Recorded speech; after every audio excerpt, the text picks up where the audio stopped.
Welcome in, everybody. Today is May 12th, 2026, and this is the last SCTV softball stream of the season.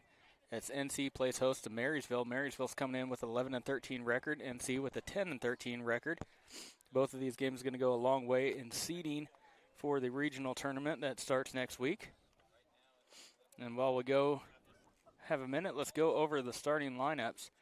First for Marysville, it will be Aubrey Dressman hitting leadoff, playing shortstop, followed by Micaiah Urban, who's going to be towing the rubber for Marysville. Then Brinley Wolf at first. Chloe Detmore is their cleanup hitter. She'll be behind the dish, followed by Olivia Richardson. She'll be the designated player. Then in left field, you got Bailey Busman. Nope, excuse me. I was looking at the wrong ones. Brinley Wolf at first, Chloe Detmore in center field, Bailey Busman at third. Yep, third. I was looking at their numbers, not their positions. Great start to the evening. McCartney Smith, she'll be playing right field. Emma Behrens will be playing left. Rochelle Mick will be playing second base, and McKenna Nelson will be behind the dish. Now for Nemaha Central. Batting leadoff will be Marin Heinen and playing shortstop, followed by Alex Burkett, who will be towing the rubber for Nemaha Central. Then Emma Hermish, she's going to be behind the dish, followed by the cleanup hitter Caroline Nordis at first base. In the 5-hole, you got Alexis Bibi DeShong, and she'll be playing the hot corner over at third, followed by Natalie Hamas, who's going to be playing center field. Then Lena McKinley at second base, Jordan Haverkamp in left. Austin Jones will be the designated player for Brooklyn Uphouse, who is playing in right. And normally we have to deal with the wind and the cold. Today we're going to have to deal with the heat. Yes, sir. About 84 degrees, something like that, at first pitch. It's a skosh warm out here. I'd rather take this, though, than some of those games we've done in the past. Upstairs to Aubrey Dressman. We're off and underway. I'm Cody Sonloggy. I'll be calling the game for you. Got Bo Burkett on the color. How's it going, Cody? Good. Then we got Caleb Ridenauer on the production, as well as ball 2 upstairs to Aubrey Dressman. 2-0 count now.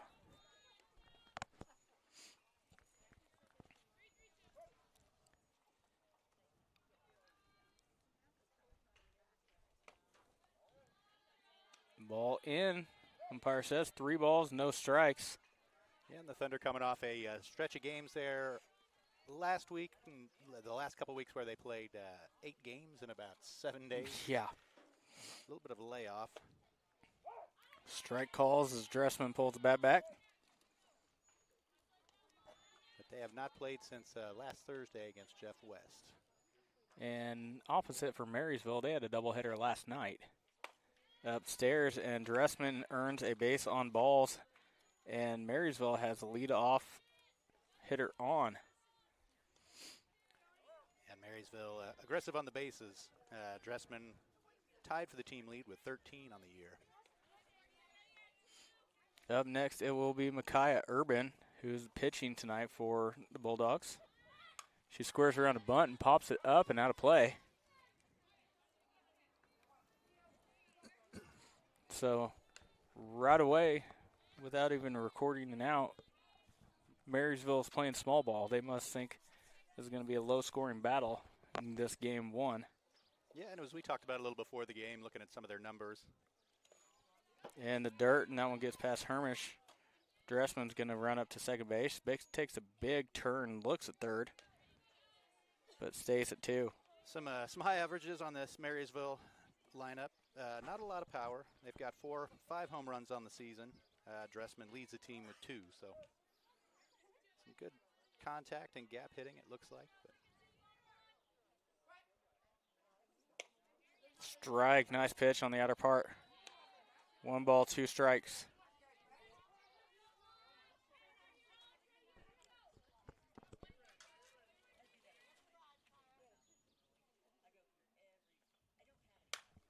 Foul back and out of play. We'll do it again. Yeah. Brinley Wolf on deck, followed by Chloe Detmore. You had mentioned it earlier, Cody, but this game and the Sabetha Riverside matchup, both with pretty heavy implications for the middle of the regional seeding. The 9, 10, 11 are all going to be shuffled around between those three teams, I believe. Yeah, very Correct. much so. And these games tonight will sort most of that out. I think there might be one holdout, a Bishop Ward Maranatha at the end of the week here. I'm not sure if that counts towards the seeding, but it is on the schedule. Swung on and missed, and Burkett gets Urban to swing at one upstairs, and that's going to go as the first out of the inning. That'll bring up Brindley Wolf playing first base today.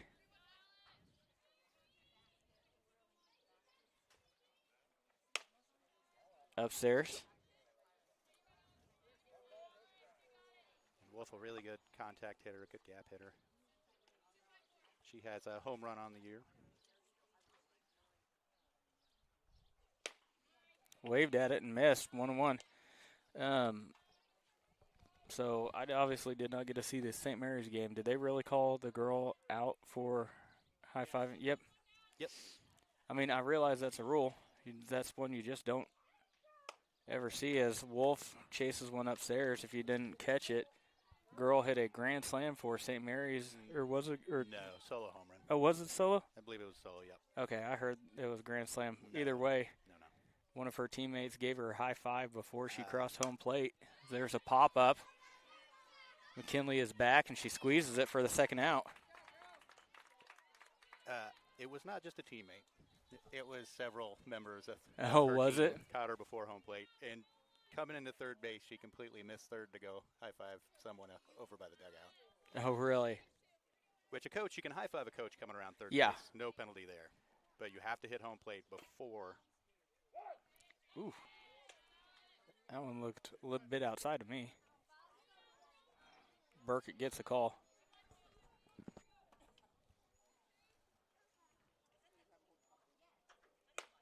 Waved at and missed.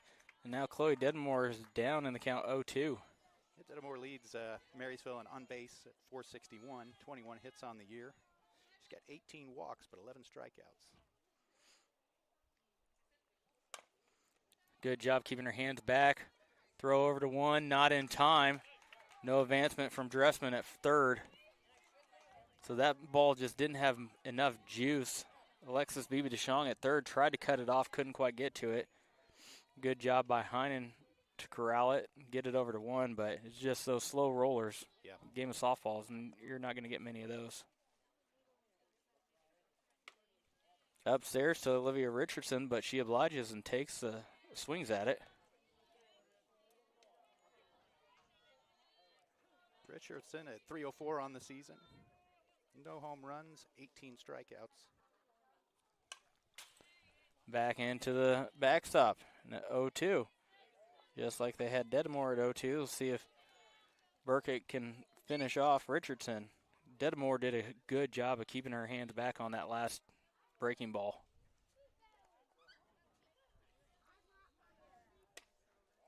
Outside, 1 ball, 2 strikes.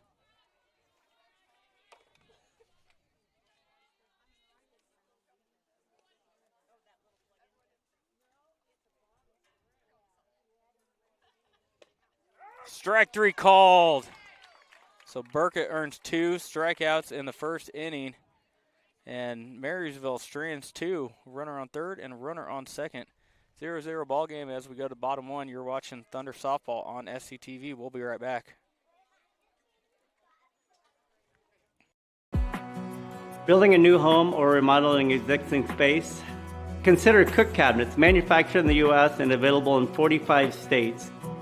With 14 different wood species, 40 different finishes, and a variety of different door styles, we offer endless options to bring your vision to life. Contact a Cook Cabinet dealer today and start creating the home of your dreams.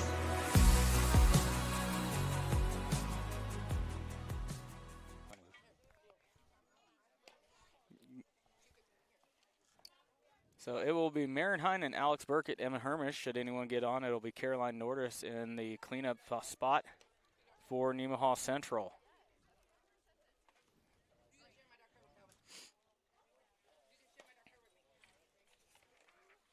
See if we can check in on this Sabetha score, Cody.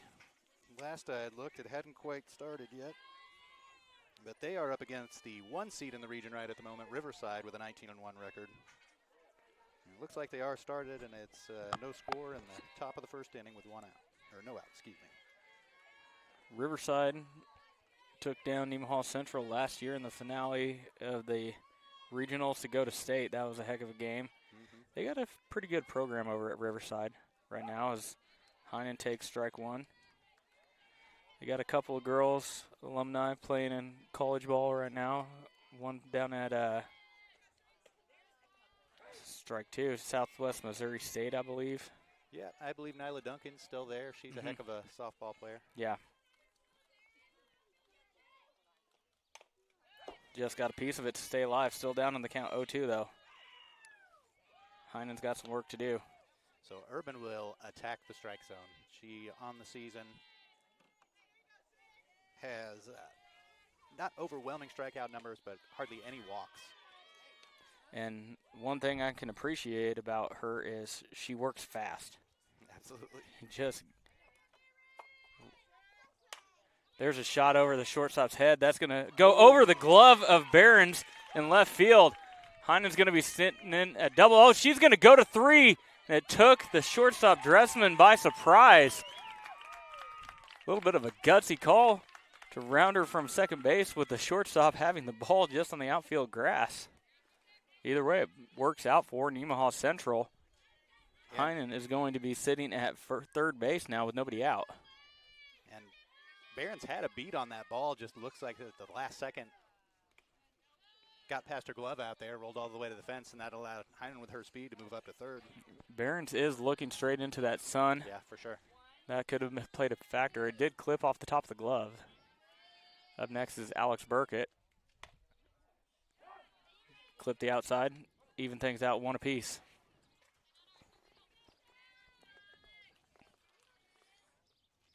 Burkett at the moment leading the Thunder in home runs. Has had quite a hot streak here.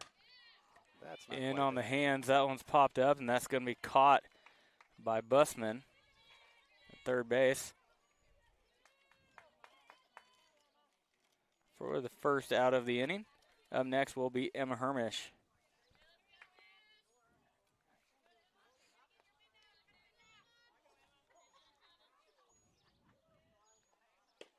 Strike right across the knees. Emma Hermish with a lot of pop in that bat. Doesn't necessarily need it right now. You just need to get something through the infield. Yep. Including a fly ball into the outfield would be deep enough. Just like that. And that ball is at the warning track. It's caught by Dideman, but that's going to go down as a sacrifice fly for Emma Hermish, just like we talked about. Nice job by Emma to do her job there. Just get a ball up in the air, like you said, deep in the outfield, and the run comes across. So Nemaha Central up 1-0 in the first inning now. It will be Caroline Nordis now with 2 outs and nobody on. And she puts a charge into one center field. It's carrying over the fence. So Caroline Nordis hits a round tripper. How many is that on the season for her? That would be Caroline's 3rd on the season. That'll move her into a tie for second place with Alexis Beebe DeShong. Off the bat, didn't know if that was going to get out all the way, but just seemed to be carrying. Then Didamore at center field and just kind of watched it go. Yeah, there's just something about seeing that red and black out there, I feel like, for Caroline Nordis. Yeah. Marysville again. Yep. It was the first couple home runs she had were against Rossville earlier this year, too, weren't they? Yeah, or well, at least one of them was. Did she have 2 home runs that night? It seemed like everybody did. We need to make a petition that every team we play wears the red and black.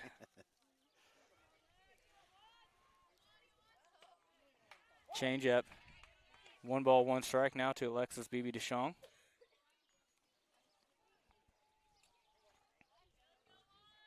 Yeah, the Thunder in general have really turned on the power here halfway through the season. I don't think they had any home runs before that Rossville game. We had talked about it. They had not, no. And they put up 5, I believe, that night. DeShong hits one, short hops to the shortstop. Did not mean to say it like that. Not in time over at 1, and Alexis is on with a single. Short hop to the shortstop. Yep. That's a tough one. As soon as I said it, I thought, oh, that sounded stupid.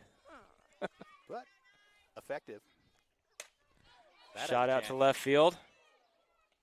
And Barons is there and squeezes it for the third out. But Nemaha Central puts 2 on the board and strands 1 at first. 2-0 ball game as we go top 2. You're watching Thunder Softball on SCTV. C&B Custody, we're a small-town company with a nationwide reach. We work closely with financial advisors and individual investors to customize self-directed IRA strategies that fit your goals. Whether it's real estate, private equity, precious metals, or other alternative investments, we help you use your IRA to invest in what feels close to home. With C&B Custody, your future is personal, and so is our service. Learn more at cnbcustody.com.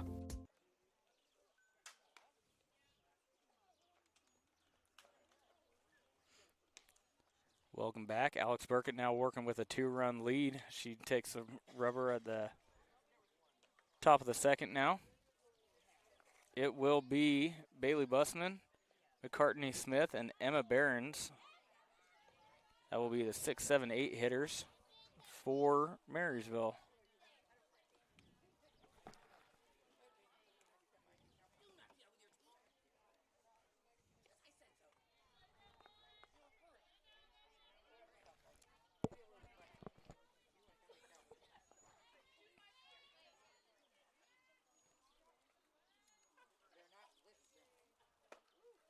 And there's strike 1.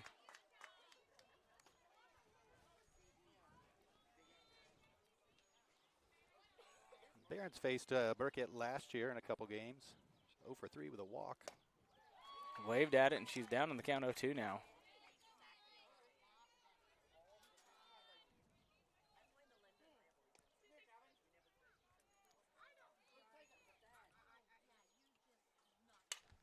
Backing out of play. Knock on wood, Burkett is working real efficiently so far. Yeah, and that tends to be her biggest challenge from time to time. She will work a little too deep into counts and run that pitch count up more than you'd like to see it if you're her. That one bounces in the batter's box. 2-2, or 1-2, excuse me. I mean, she's having herself a pretty nice season. She's 10 wins. I believe she's 144, 145 strikeouts. Few too many walks, but Skied a mile high. That one looks like it's going to reach the seats. It does not, but in that little Bermuda Triangle over there where no one could get to it. Yeah, at third base especially, you got to be careful ranging over into that foul territory. It's a steep drop off. Yeah, it's a little bit of a precipitous drop there into left field foul territory. Tried to pull the string on it, just left it a little short. Precipitous, huh? Precipitous. You got your thesaurus on you today? Probably. Maybe.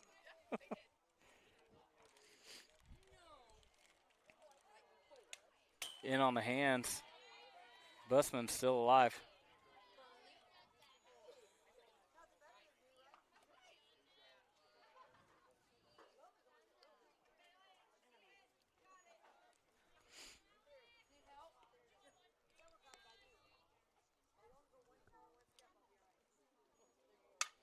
Hot shot just past the coach in third base box. That might have shaved a few legs or a few hairs off his leg. Yeah. There's one riding up in the zone there. Looks like Burkett may have tried to get a rise past her. Bussman able to get that bat around on it, though, pretty hard. See if she stays away from that top part of the zone now. Comes right back and gets her swinging for the first out of the inning. It will be McCartney Smith next. McCartney playing right field today for the Marysville Bulldogs. So that's the third strikeout today for Burkett. Yeah, I think I misspoke earlier. That puts her up to 142 on the season. How many did she have last year? Not that. I would have to go back and look, but it was 85, I believe. On her career, I think she's around 250. Inside 1-1.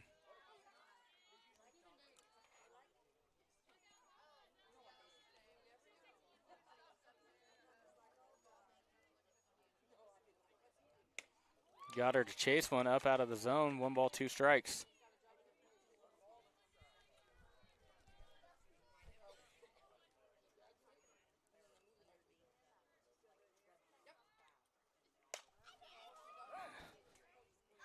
So Marysville's kind of.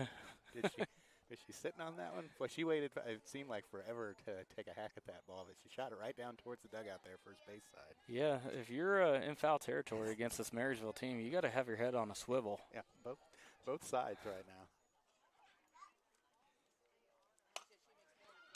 Grounder on the inside of the bat, over to 1 in time. That thing, did you see it bouncing as it went through the infield? Yeah, did it have some spin on it there? It had some nasty spin because that thing took a nasty hop towards the left. Well, it certainly took its time getting out towards Maren Heinen there. She did a good job to charge, pick it up, and make that throw. But you're right, it was moving a little funny coming through the infield there. It will be Emma Behrens up next, the left fielder. Like I said, she hit that off the inside part of the bat, just above the hands. So she must have put some nasty spin on it. Yep. Doesn't get the call. 2-0. I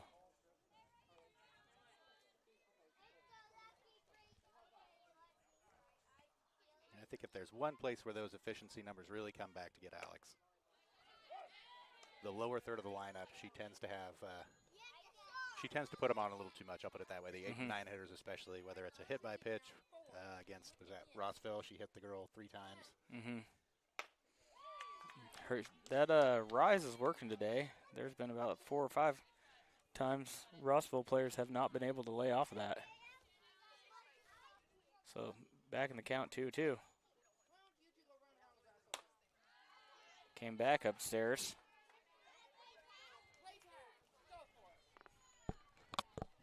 3-2, not a full count? Full count. This is a argument that we have every game. And puts that one on the plate.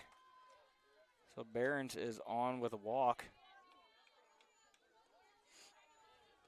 That will bring up Rochelle Mick playing second base today. Just for the record, I agree with you. I prefer a full count call, but no argument here. Offered at and missed by Mick.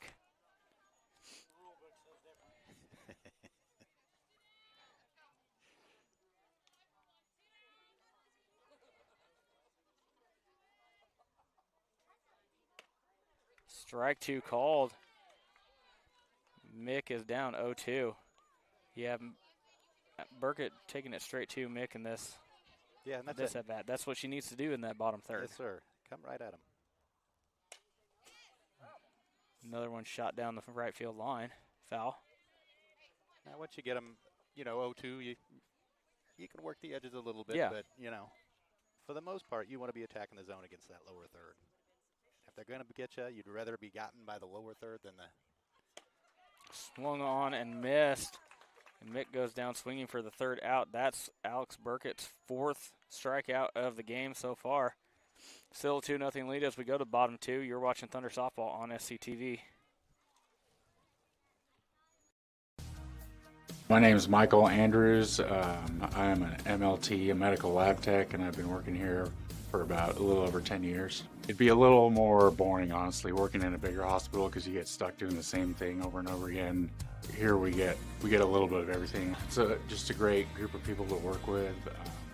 We all get along really well, and just kind of being a part of a team with the same common goal.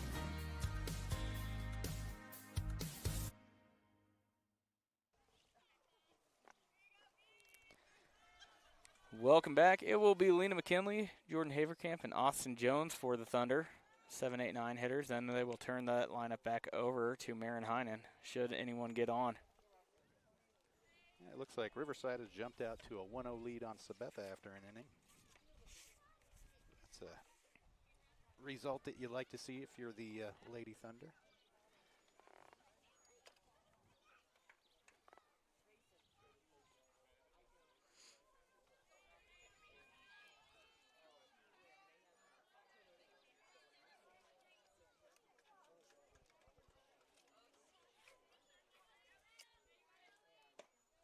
McKinley takes strike one.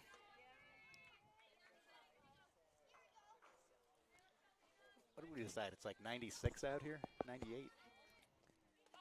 My watch says 83 right now. Huh. Just can't get comfortable or situated at this point, you know?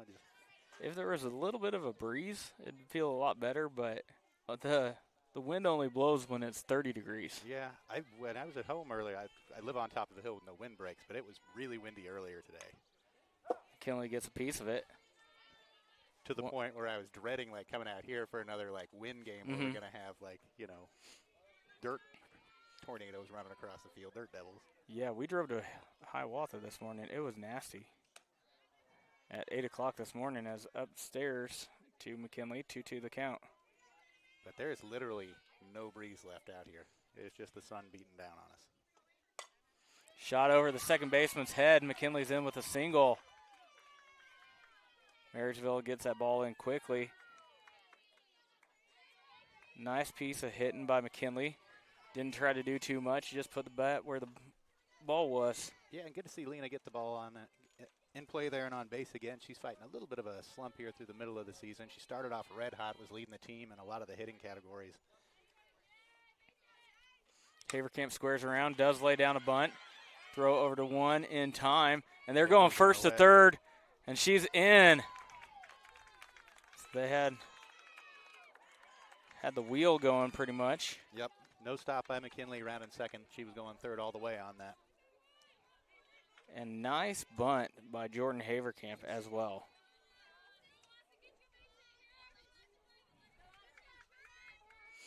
It'll be Austin Jones now. Pops one up and back into the seats.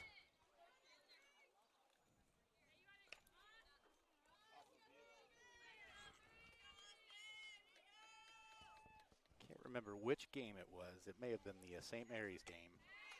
Upstairs, and Jones obliges by swinging at it. But the call from the dugout, the chant, was Austin, Boston. Austin, Boston? Yeah. And I'll have to tell you, between innings, what else went with it. But as she waves at that one, goes down swinging for the second out of the inning. That's going to bring up Marin Heinen. But I heard it, and I about fell out of my chair laughing. Is it something we can't say over the airwaves? Something we probably shouldn't say. Okay. Heinen fouls it down the third base side.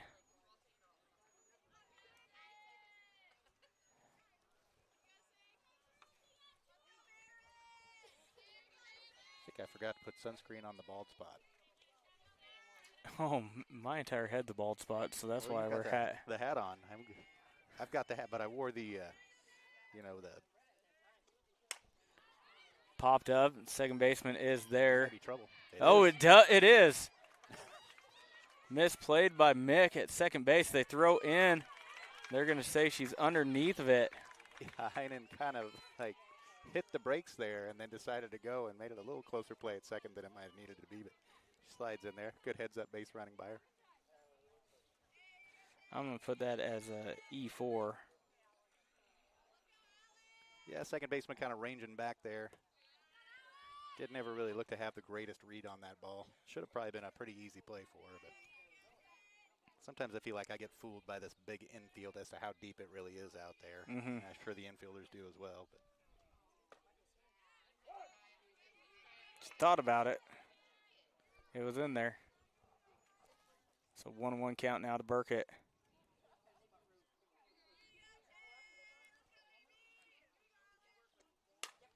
Hit off the end of the bat and pops it up. That's going to be a tough one. This time they do make the catch, such as Busman comes flying in. So we will be back. You're watching Thunder Softball on SCTV. What does it mean to be an independent insurance agency? Here at SBS, it means that our customers can be confident in knowing they are getting the coverage they want for the most competitive rates. With our independent status, we are able to partner with multiple competitive companies to quote your personal, farm, business, and life insurance needs. Contact your local SBS office today to find out what an independent agency can do for you.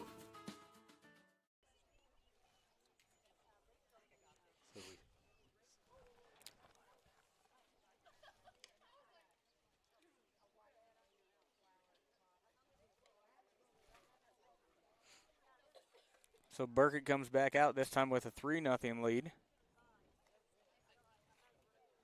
It will be the top of the order for Marysville. Dressman, Urban, and Wolf.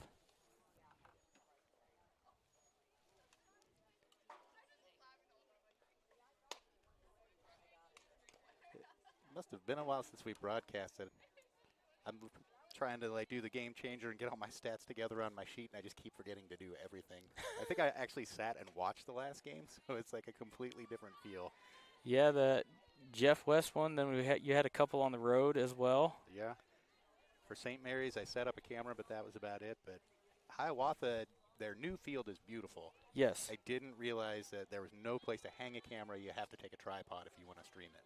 So that one I actually just sat and watched and did some game changer on it. But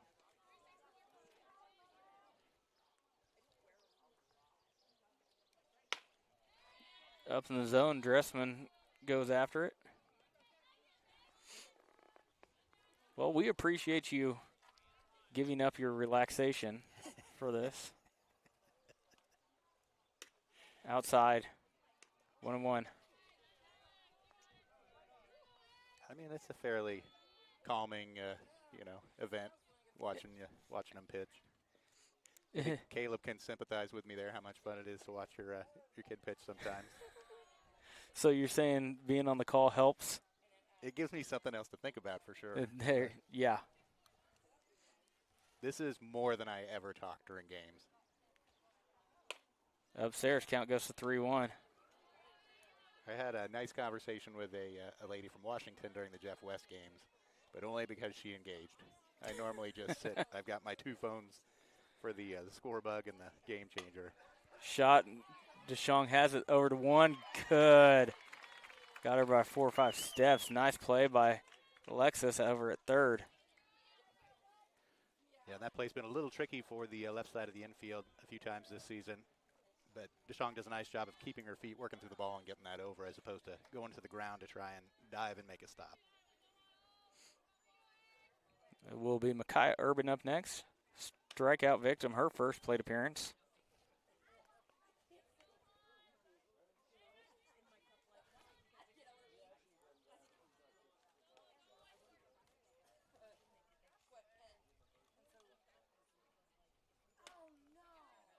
Strike called.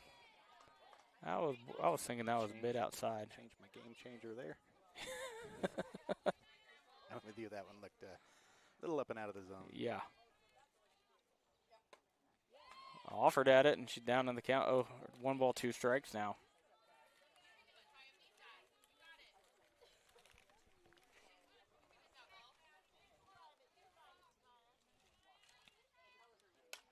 Backing into the backstop. We'll do it again. So am I correct? Boys have regionals tomorrow, is that right? Boys will have regionals tomorrow. They will. Who do they play, Caleb? Holton, yes. Too many games going on to keep them all straight. Yeah. In the dirt, 2-2. They will play Holton tomorrow at 2 o'clock. We will be bringing it to you from SCTV. It will be Caleb and I up in the box.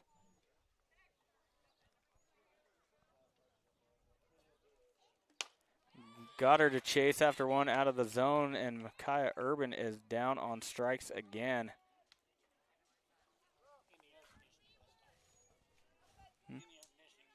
Yeah, we'll be in the air conditioning tomorrow. So will I. I think I'll be at work. So I'll get to watch along with you guys. I'll send text. Sure. Yeah, we love those. Shot down the right field line, tailing, foul ball. But talking to athletic director Kelly Williams, had to go with a bit of an earlier game because they have the senior awards banquet and scholarship night tomorrow night, scholarship presentations and getting umpires. Shot back up the middle, and Wolf is going to be on with a single. Little bobble in the outfield. And Wolf has had some success against Alex Burkett here, 2 for 4 in her last year's games. She's got a hit here tonight already. So that'll bring up Dedmore. Got a single in the first. Ended up stranded at second in that inning. Outside, 1-0.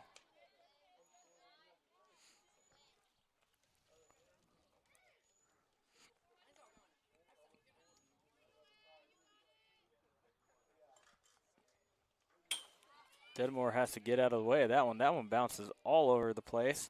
Wolf is going to take second. Yeah, came in right over the top of her head on that one. Burkett wiping off the hand there on the pants, maybe a little bit of a moisture issue there on the fingers. Yeah, they haven't had to play in this type of heat as Dedmore offers at that one. Yeah, the first Hiawatha game was a little bit of a warm day, but other than that, everything's been fairly almost cold. Yeah. Windy. A lot of the early season was really cold. Waved out again. That'll even things out at 2-2. I still remember the first broadcast that you and I had. It was down at Pearson. It was 75 degrees. I mean, beautiful day upstairs. We have not had that since. I mean, the high school season starts in March, early April there. Like, suppose you should be ready for the wind and the cold and all that. But back into the backstop again. So, still 3-2. But it does make for those days where the first kind of real days of summer come, and it's a little bit of a shock to the system when you're sitting out here. Yeah. So, here's the payoff pitch from Burkett. Upstairs, and she put her on base.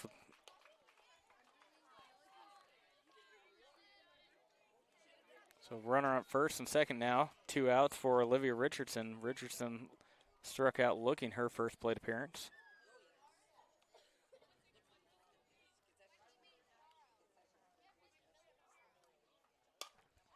Cued off the end of the bat. That one's going to be a tough one for Alexis. She comes in and squeezes it.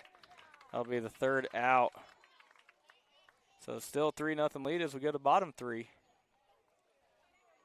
Nemaha Central. We'll be right back. Forgot what I was going to say. Sorry. Sailor Insurance has been serving our customers in the Midwest for over 90 years. At Sailor Insurance, we value every family story as we help protect their dreams and their future. Our goal is to make sure that you have the right insurance coverage to protect your family, home, farm, and business so you can focus on what truly matters. Learn more about what we can do for you at SailorInsurance.com.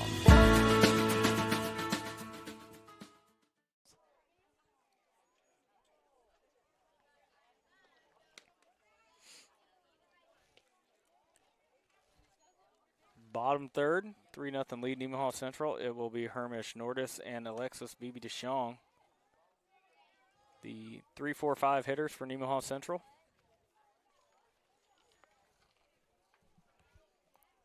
Hermish with an RBI and Nordis as well. Home run. Yeah, both of them put a good charge into it. Hermish has landed just a few feet from the fence. Caroline Nordis is just a few feet past the fence. Strike on the outer half. Yeah, and Hermish especially, she'd been in a little bit of a slump here, so it's good to see her get the kind of the power back behind the bat there. Had her confused on that one. She was way early. Early in the season, Emma was really the only consistent hitter we had, especially at the power number. She still leads the team in doubles with 8, was just scorching the ball early. That's deep. That one, once again, misplay by Mick at second base, and Hermish is going to be on.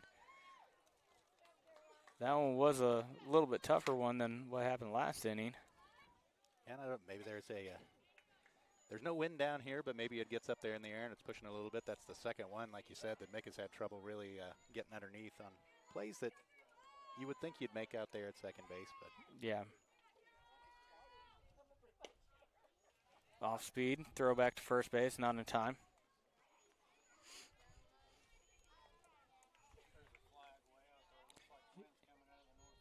Yep.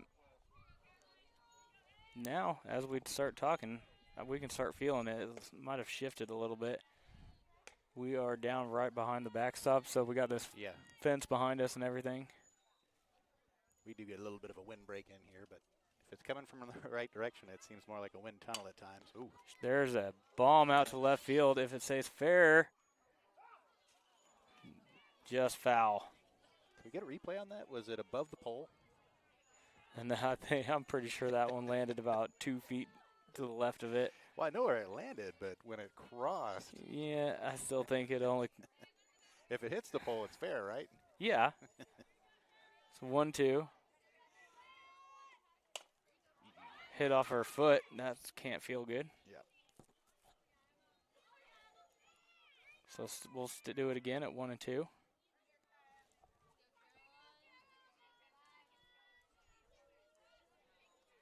Petition for taller poles out there. What are those, 8 feet, 9 feet? Yeah. Back into the screen. Good battle going here between Nordis and Urban. If that thing would have landed farther past the fence, I would have said yeah, but it only landed a couple feet past and a couple feet to the left. I think that was foul as well. Outside, and that one gets by Nelson. Hermish rounding 2, looking for more. She's going to decide to stay at 2.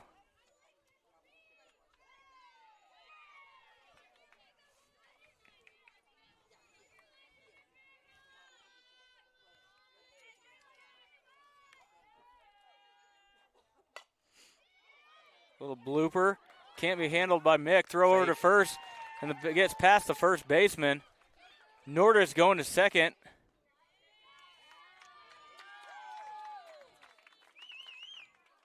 So how you want to score that one, Bo?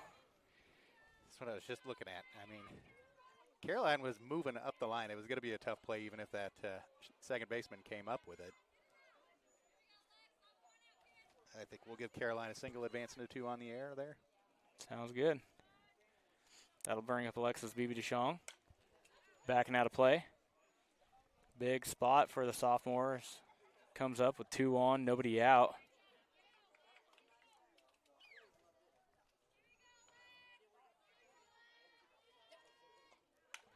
Chases after one up in the zone. She's down 0-2.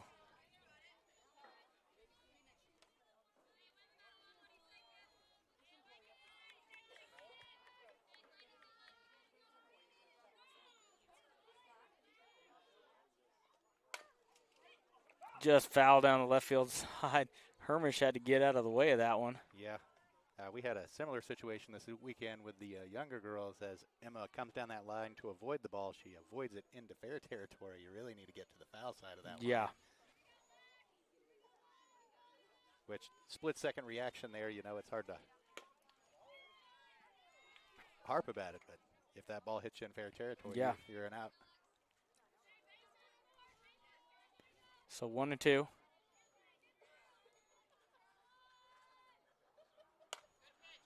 Little bloob. Good attempt by Busman at third. Yeah, that was going to be a heck of a play. If Yeah. She makes it. Kind of took a stab with the glove there as it was sailing over her head behind her to the left.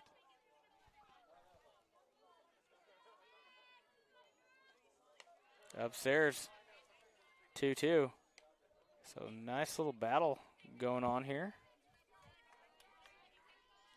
And Alexis has a good pop in this bat. She's got 3 home runs on the year. Foul tipped and caught by the catcher. So Alexis Bibi-DeShong goes down swinging. That's the first out of the inning. Natalie Hamas, who's had a lot of pop in that bat recently. No, I'm getting her and Marin mixed up, ain't I? Yeah. Yep, Natalie Hamas more of a contact hitter. Yeah, it's been Just foul. really great laying down bunts, and she has a ton of speed. Yeah. Not to say that she has also been hitting pretty well for contact here and using that speed on the bases, but just has laid down some really, really nice bunts in some key spots for the Thunder here during that, especially during the 6-game win streak they had. Waves that one well up in the zone. She's down in the count 0-2.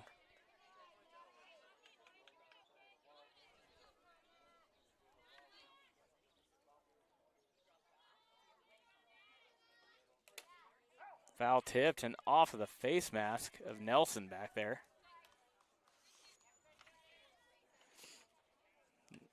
Umpire giving Nelson a minute.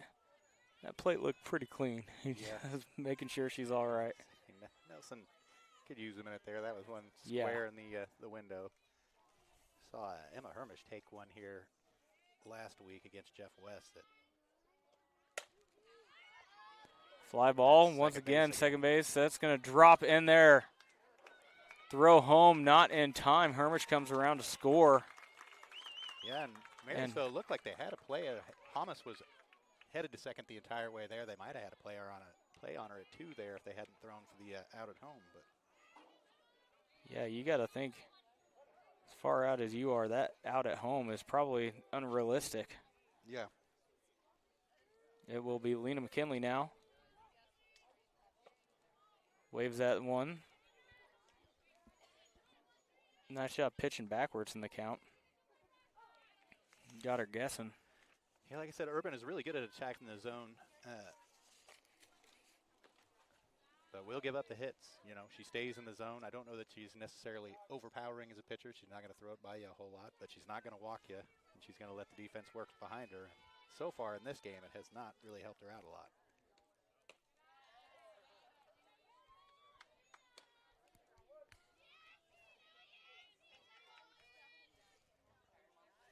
Two 2-1 count now. Shot out to right field. Is it going to stay fair? Yeah. Oh, just foul. I have absolutely no line of sight down that. That looked like it dropped about a foot inside the line to me, but the umpire is on the line, so he's got the best view of all of us.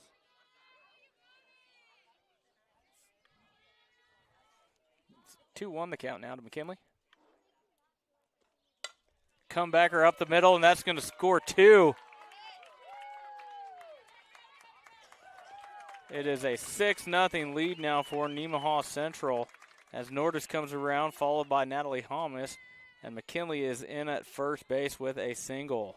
Yeah, her second on the day, and Lena getting that bat started up again. Good to see it going. Like I said, this Thunder lineup early in the season was just had a world of struggle. I think Emma was the only one that was hitting for a while. Lena was pretty hot to start, but snap throw back to first, not in time. Really nobody else giving you anything. And then about mid-season, nearly everybody in the lineup woke up, and Hermish and McKinley kind of fell off just a little bit. Now they're shot out from Haverkamp. Center fielder's retreating. She does make the catch on it. Not just a little bit more air underneath of that one, and she's making an easy jog around the bases right now. Yeah, it sounded really nice coming off the bat, but right out to the center fielder. That center fielder was back up to the non-existent warning track. Yeah.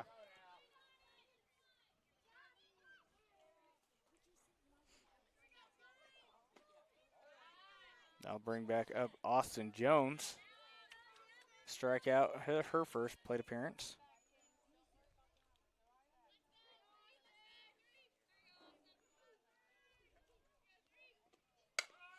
Comebacker up the middle. That gets through.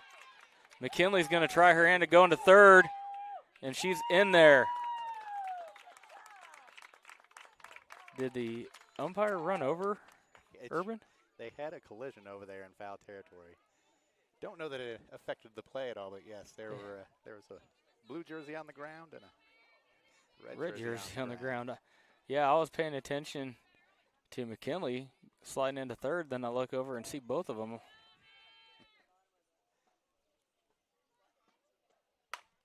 Shot out to left field. Can't see. That's going to be over the head of Behrens. Home run. Oh, that's a home run. I didn't even see it. Oh, they're calling it a ground rule double. Did it hit the ground out there? Okay. Okay, I couldn't see anything. Both umpires were directly in my line of sight. I wonder, Caleb, did it go under the fence maybe? Okay.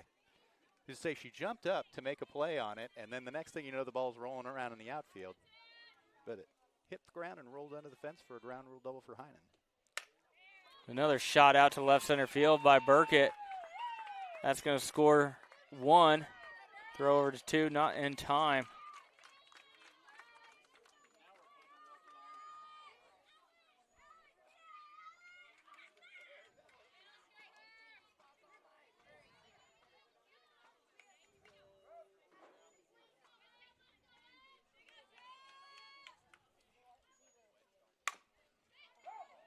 Ripped down the left field side, but foul.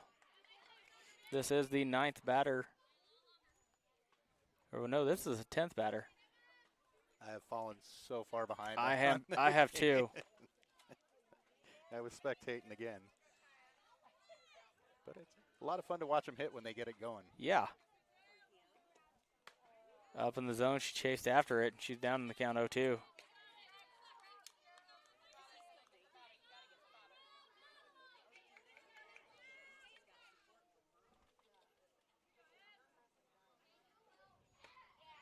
Swung on and missed, and Hermish goes down swinging for the 3rd out of the inning, but the damage has been done. 1, 2, 3, 4, 5, 6 runs in the inning. It's a 9-0 lead as we go top 4.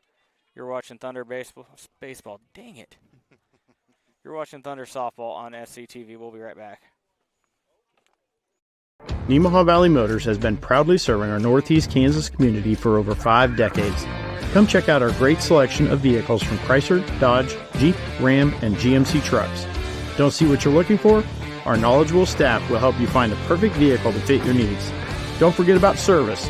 Our technicians are factory trained to handle any mechanical issues, including alignments. Come experience the difference here at Nemaha Valley Motors in Seneca. Come be a part of our family. Welcome back. Top 4, 9-0 lead for Nemaha Central. Alex Burke is still out in the circle for Nemaha Central. What is it? Don't want to try and jinx anything. What is the run rule after 4? Is it 15, 12? It's 15 or 10. There's no 12 in There's no 12? NFHS. I believe it's 10 after 5, maybe 15 after 4, but Okay. that is one we should probably look up. Yeah, it'd be pertinent for us to know that. You know. 2 professionals at their job, 3 professionals here at their job should probably, between one of us, should probably know these type of things. I think my profession is eye candy at the clinic for my wife. Advertising, Come in and say hi. You calling yourself eye candy was definitely not on my bingo card. The wife, Erica, calls me eye candy. Oh, okay. Still, you referring to yourself as eye candy. Just telling you what I heard, sir. Strike called. It'll be Olivia Richardson. She went down looking in the first inning. Down in the count 0-1. I got a score update for you here when we get a chance, Cody. Popped up and out of play. What you got? Riverside and Sabetha are now tied at 2 in the bottom of the 3rd. Looks like Riverside has the bases loaded with nobody out right now.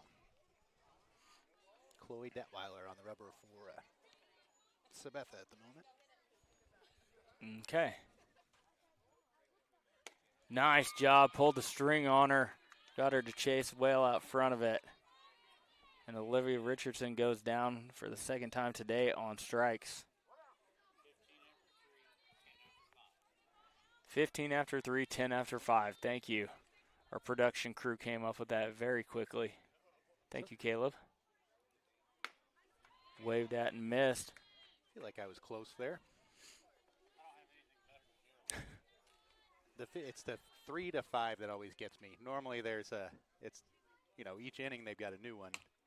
Little dribbler foul on third base side.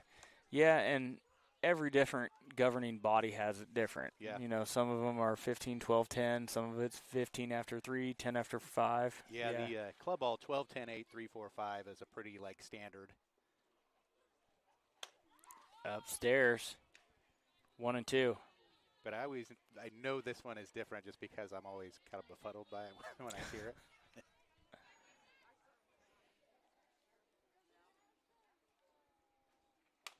In on the hands, that one's going to reach the seats. We'll do it again. And if I could, just send a nice job, bro, out to Brandon Wheeling in Centralia. Pulled off a big doubleheader win last night to lock down their position in the regional. Yep, they're going to be sitting at the 3rd seed, correct? I believe that's correct. Let me look at my little, yes, sir, the 3 seed at 18 and 4. Up in the zone, Bailey Bussman goes after it. That was top of the helmet height. They have been chasing that all day. Well, you know what they say, if it ain't broke, don't fix it. Yeah, stay up there if you're Alex. Outside, 1-0.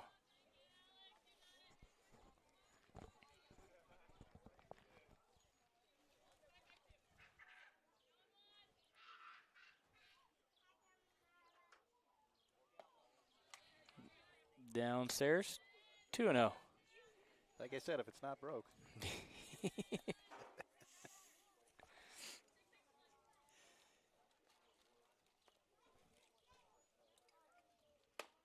There she comes back and gets one.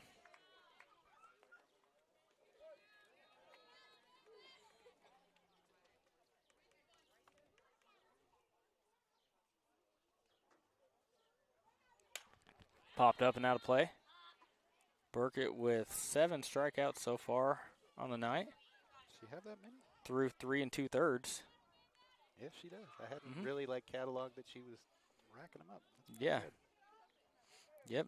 And I'd say probably 4 or 5 of those came off that one up in the zone. Just like we talked about, gets Smith to chase one upstairs. That's 3rd of the inning. And Burkett strikes out the side. 9-0 lead, bottom 4. We'll be right back. National Bank is truly a locally owned bank. It was started 40 years ago by a group of approximately 15 families in this Nemaha County area. Their desire was to have and to start a new banking institution, and they did. CNB is truly committed to the area and remains very locally owned. So stop by and give us a chance to be your financial partner.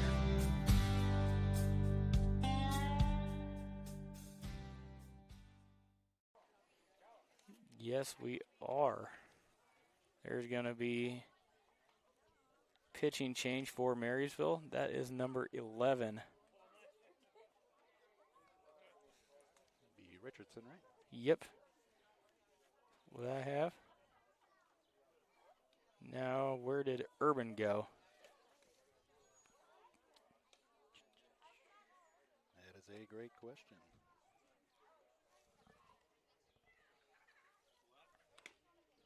Nelson is the flex. The catcher is the flex at the moment, so she's not in the lineup. So you probably move Urban into the designated player spot.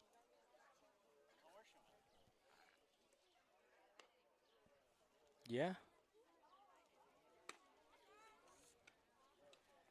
Don't have my binoculars out neither. Not going to be able to tell you who's out in the outfield for Marysville. We apologize.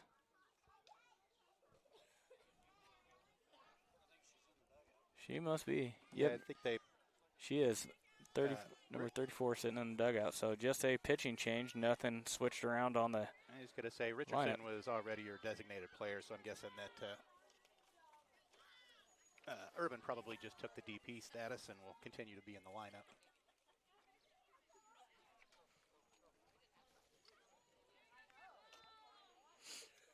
So it will be Caroline Nordis, Alexis Bibi DeShong, followed by Natalie Hamas. Should anyone get on base, it'll be Lena McKinley and Jordan Haverkamp.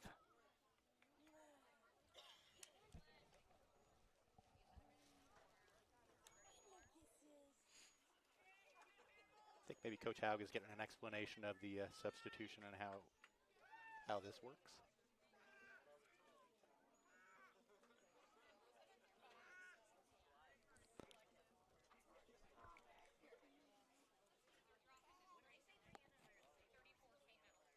Okay. They're dropping to just straight 9. The pitcher just came out, so she will have 1 re-entry. Yep, if they decide to go that route. So that means Richardson will be taking her spot in the order as well.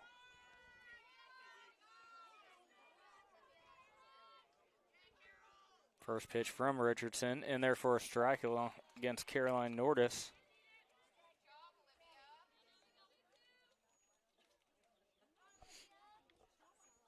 Caroline Nordis having a nice day, 2 for 2, a single and a home run. Fouls this one off, foul. Third base side. Fouled it off foul, yeah, I caught it. Yep. I'm not very sharp today. Foul balls go foul. Upstairs. 1 ball, 2 strikes now.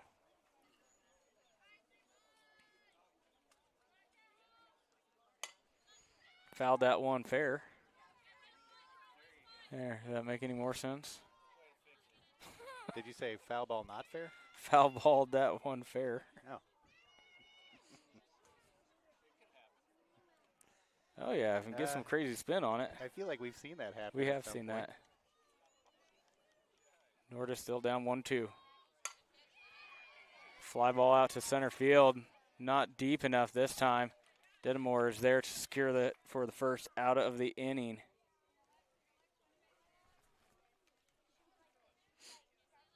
So that'll bring up Alexis Bibi-Deschong. Got on with a single, her first plate appearance. Struck out her second and third.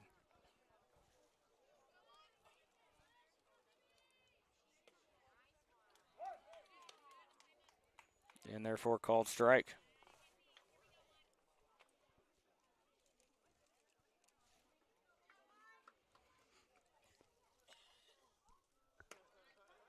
Upstairs, I'll even things out at 1-1.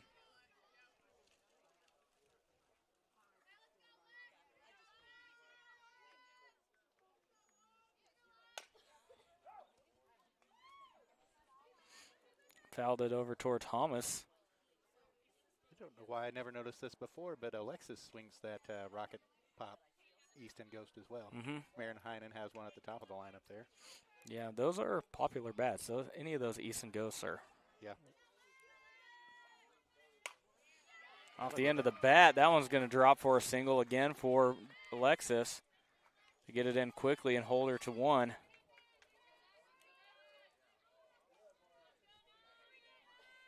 So Alexis is 2 for 3 on the day with 2 singles.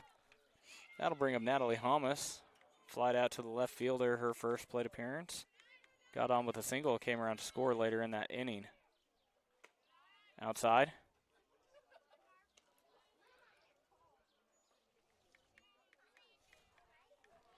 Yeah, we'll have to discuss the Marysville lineup in the between innings here to know where Richardson and Nelson all fit into it.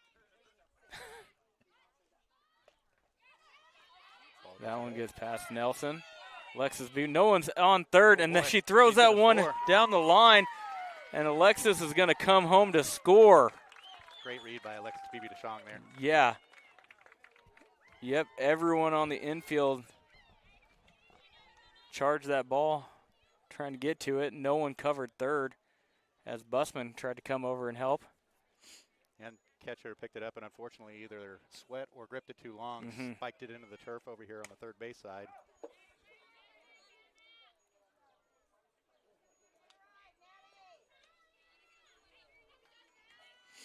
So 10-0 Nemaha Central.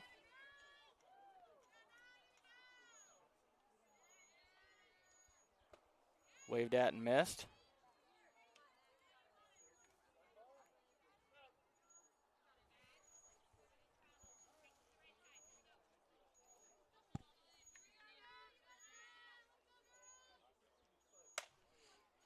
Hit a mile high. That one's going to come down in the seats back there. Mm-hmm. People have to bring them, but there are seats over there. Richardson, not quite as much velocity as Urban, and it's messing with the timing a little bit here. Yeah. Backing into the backstop. Hamas on that last one was out in front on the third base side.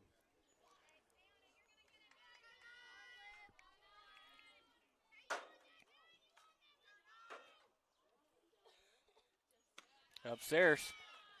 I'll even things out at 2 apiece.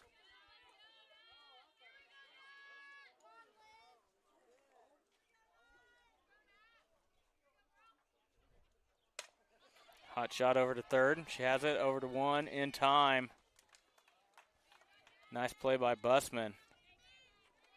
Yeah, and Hamas, not an easy out to record with the ball on that left side, one that's not scorched. Yeah, unfortunately for Hamas, she did scorch that one right to Busman. Yeah, because she's pretty darn quick getting up first base. She's quick around the bases at any point, but really hard to throw out at first on a ground ball. Upstairs for Lena McKinley.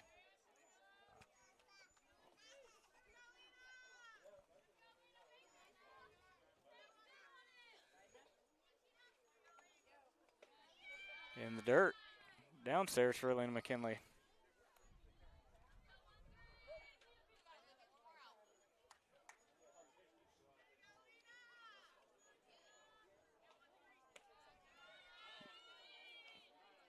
Three 0 count now.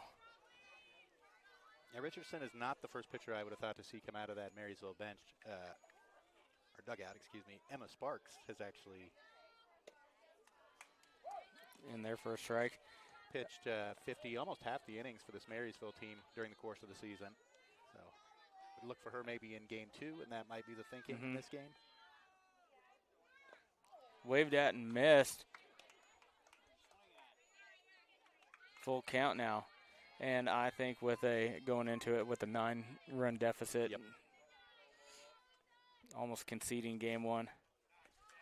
Swung on a miss. That ball did hit the dirt. They go down to 1 to record the out. But Nemaha Central gets 1. It's a 10-0 game as we go to top 5. We'll be right back.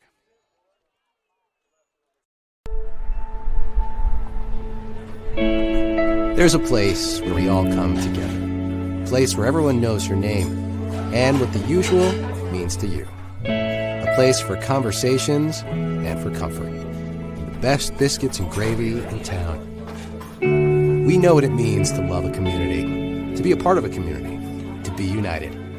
United Bank and Trust. Banking for your way of life. Member FDIC, Equal Housing Lender. Welcome back. And in the break, you're talking about things that are well over my pay grade. We just need to see if so Nelson, the catcher, was the flex before Richardson came on to pitch.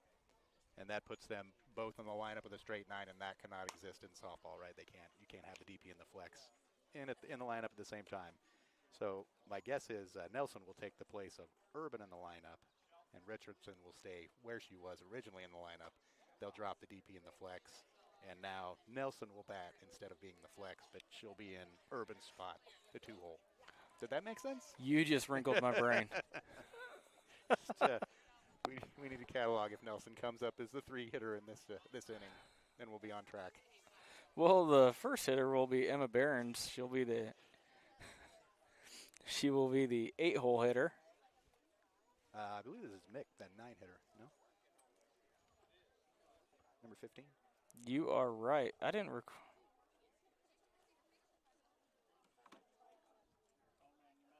I messed up my book somewhere.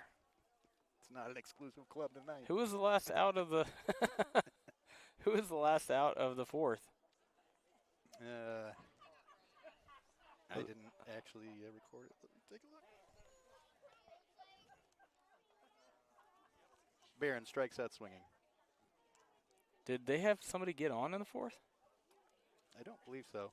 Didn't she strike out the side? Was that inning? Yeah. Nope. I'm sorry. Oh, yeah. She struck out the side. Busman, Smith, and Barron. So this goes way back to when I screwed up somewhere. So Spring training? Yeah. Well, it's only the last series of the season. We are on top of it. Nothing like dialing it in right before the season ends. Luckily, the Lady Thunder have been pretty dialed in lately. Foul back.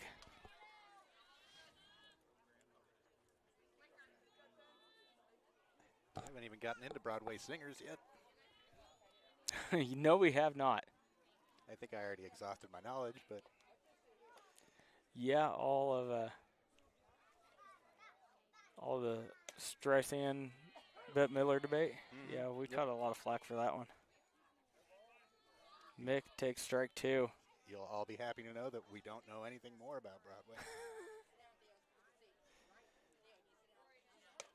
Upstairs, 1 ball, 2 strikes. Nice purpose pitch there from Burkett. That up and out's been getting a call a few times in this game. Might as well try it on 0-2 there.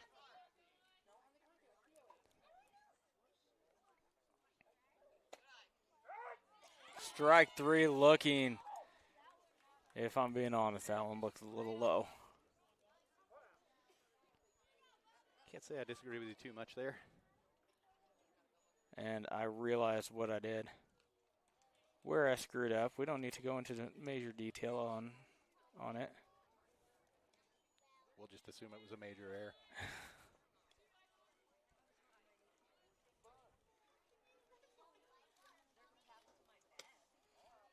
Outside to Aubrey Dressman.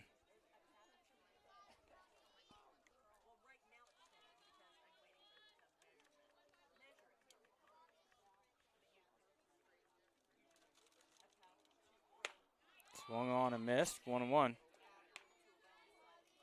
believe if you direct your attention to the on-deck circle, that would be Nelson. So, indeed, Nelson will come into bat in the DP spot.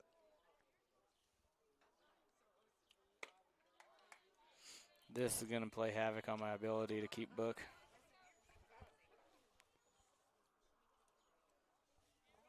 Two one.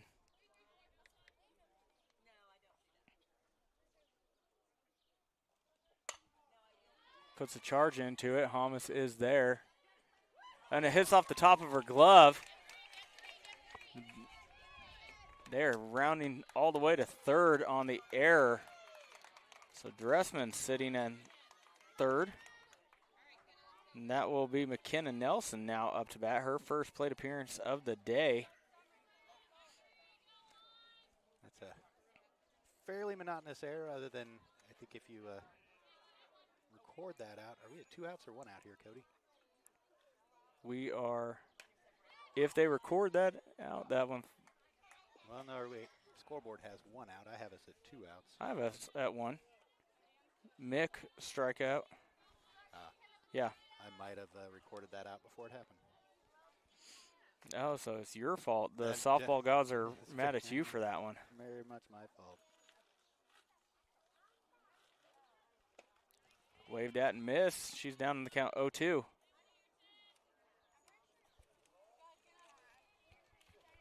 If Nemaha Central can prevent Dressman from scoring at third, this game is over, but they do need to record 2 more outs. Fouled down the left field side. Yeah, and you hit on right what I was getting at there with the 10 runs up now. We know the run rule is 10 after 5, so keeping Dressman from scoring would save you a little bit of time out here in the heat. Yeah.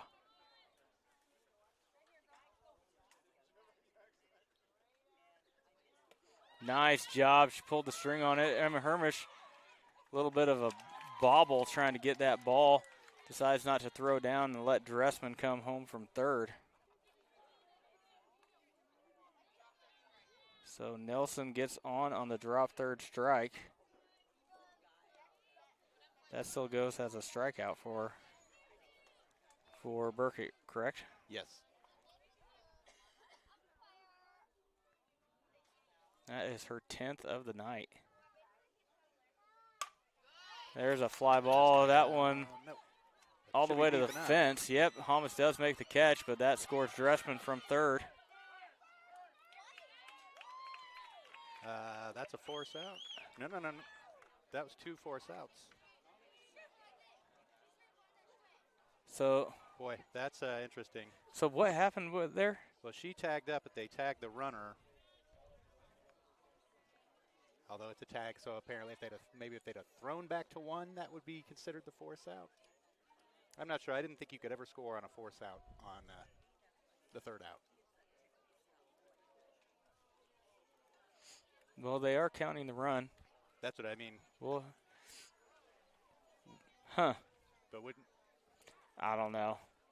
The wheels have fallen off for us. Well, that's in this game. I mean, it's a tough one. She tagged her out at second, but technically that girl didn't tag up, so she would still be considered a force out. I think this is what one of the umpires is discussing with the other umpire. Because to my understanding, runs cannot score on force outs to end the inning. But I don't know if we're going to get any kind of ruling on it here. So you're saying it should be an 8-6 Well, if you double think about play. it, on a double play, right? That would end the inning, and it wouldn't matter if that run came down from third. And it looks like the umpire going over there. Yeah, that is a big, big mistake on Marysville's part if that's what they rule this. Yep. Yes, that would end the game. It would seem hypothetical as if a runner is coming down from third. And it goes 6-4-3. Yes, Think of it that's way. what I was just going to say. Yep, double play. And I'm not sure when they make this ruling if Marysville will have. And they have made Yeah, the I think ruling. That's exactly what it is. So nice job by the outfield umpire there to come in, because I don't know that was an appeal. I think he literally Yeah, he just came in and made that ruling. All right, so game one goes down as a 10-0 win for Nemaha Central. We will take a break, hopefully reset our bearings a little bit for game two. It's a little bit of a wild one there. Kind of a crazy situation to end it. But all's well that ends well. That goes down as a 10-0 win for the Thunder there. Yep. So we will take a break, and we will bring you action from game two here just after a bit. Thanks for watching. You've been watching SCTV. We'll be back.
in Nemaha County. I'm Jared Snyder, one of the family physicians at Seneca Family Practice. I don't know if you're aware, but there's a study by the state of Kansas that comes out about every year surveying our young kids in the community, ages 12 through 18.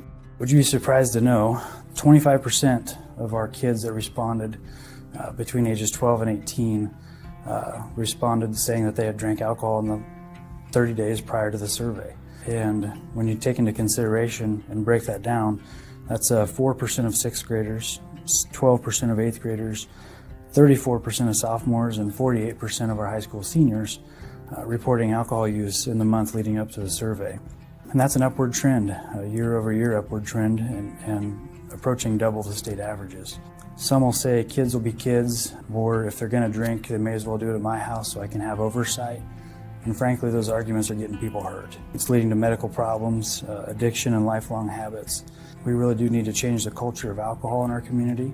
21 is 21 for a reason. I would just urge the community members to say, let's save some lives. The change starts at home.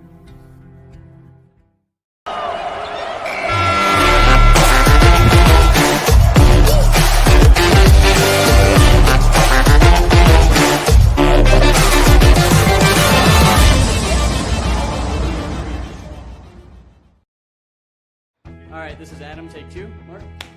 I guess. Germantown. Mavericks. Mary Rose.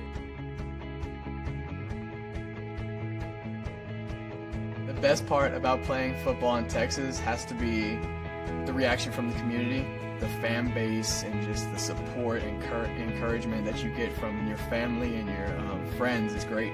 The hardest thing about cheer for me is tumbling, because I'm actually a dancer outside of school, and so the tumbling dynamics versus the dance dynamics was totally opposite. I feel like choir has given me just such great memories. We are always just, singing with our harmonies or with other people, and it's just so cool. It's so fun.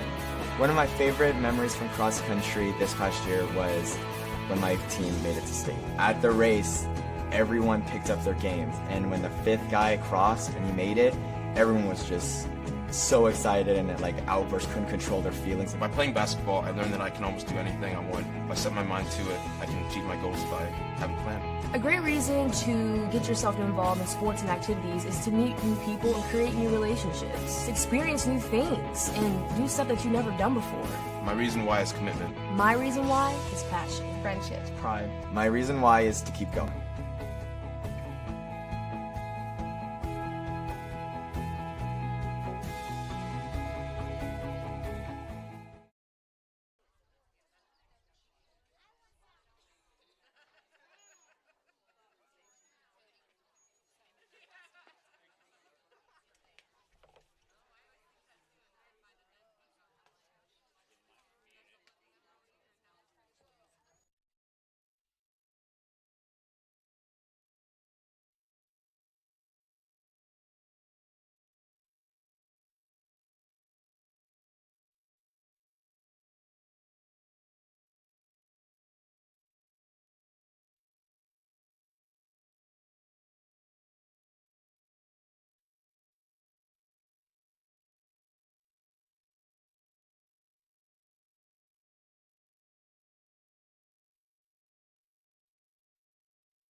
Welcome back for game 2. Nemaha Central taking game 1, 10-0, and after 5 innings, it will be Alex Burkett back out in the circle for Nemaha Central. What does Game Changer say that she had pitch-wise? Pitches, I couldn't tell you. I think I had her logged at 10 strikeouts on the Game Changer. I have that as well. But pitch count-wise, I think she was probably towards the 90s, as I recall. Not the most efficient game she's ever thrown, but effective enough. She started out really efficient for the first couple innings, I thought, and then kind of fell behind a few. Came back strong in the 4th inning with 3 strikeouts, struck out the side that inning. Yeah, and she's built up quite a bit here over the last couple weeks. She's thrown quite a few innings, so being close to 100 pitches that first game is kind of the norm for her, even if it only went 5 innings, you know. It's like Riverside is up 6-5 on Sabetha in game 1 in the bottom of the 6th right now. And they've got a runner on third with 1 out. So. Strike called right at the knees.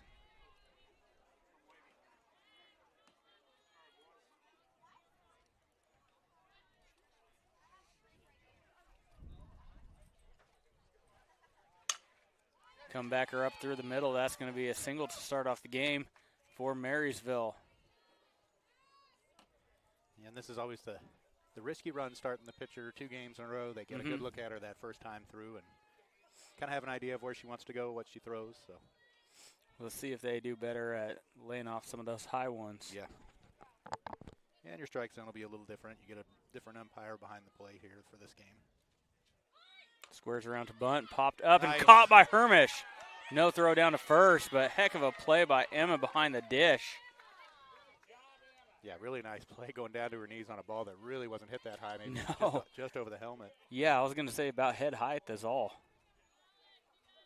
So 1 down now in the inning. This will be Urban coming up for the Marysville Bulldogs. Strike call. What do they have on special in the concessions there? Something smells really good. Caleb just said that at the break too. That food's starting to get to him as well. As there's a little blooper out to right field. That's going to drop for a hit. Uphouse has it. Gets it back in. Dressman thought about going 3. So now 2 on and 1 out for Wolf. And Wolf has hit the ball hard in game 1 a couple times. Probably not the hitter you want to see coming up if you're Burkett. Nice snag by Emma Herman there. Ball rode well outside the strike zone in that opposite box. Yep, that's the difference between 1 in scoring position and 2 in scoring position for Wolf.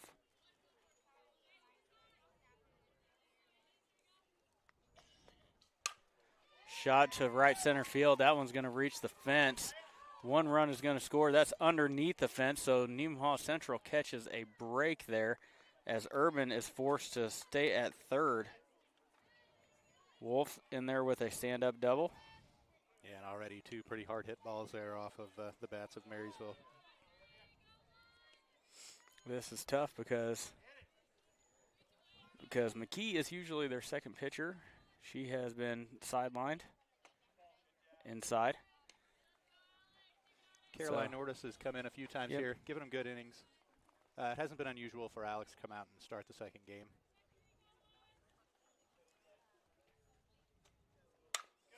Hot shot to shortstop, throwing home, and they got her. And heads up play. Heads up play by Heinen at short to get that lead runner at home. Yeah, hard hit ground ball, knew exactly where she was going the whole way.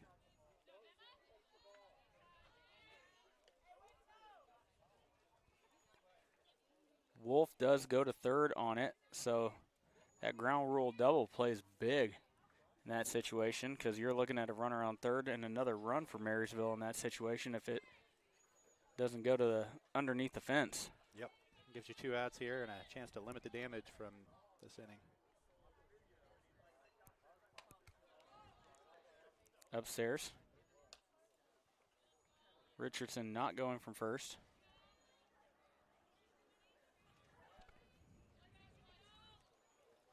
What are the stats on Richardson stolen base-wise?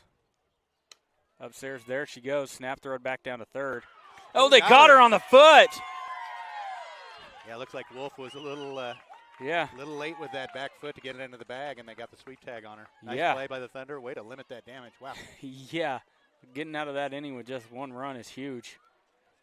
So 1-0 as we go to the bottom one. Marysville's on top. We'll be right back. Started when I was 21 years old. I started on a build table, one of the basic deals. I mean, and I worked my way up. Every time I felt like I was achieving something, Jim Cook, our owner, he recognized that. I moved up through the ranks. I'm now the production manager here. I've been doing that job for 10 to 12 years. I love ownership. I love the people I work with. It's kind of a big family. That's what the business is. So.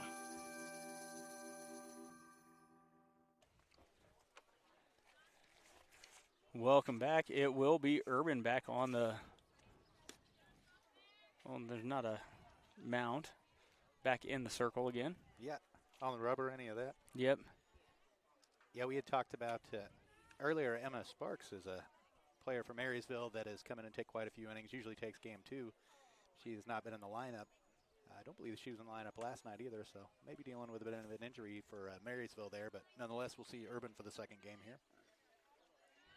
Thunder had pretty good luck against her in the first game. See if they can keep that up.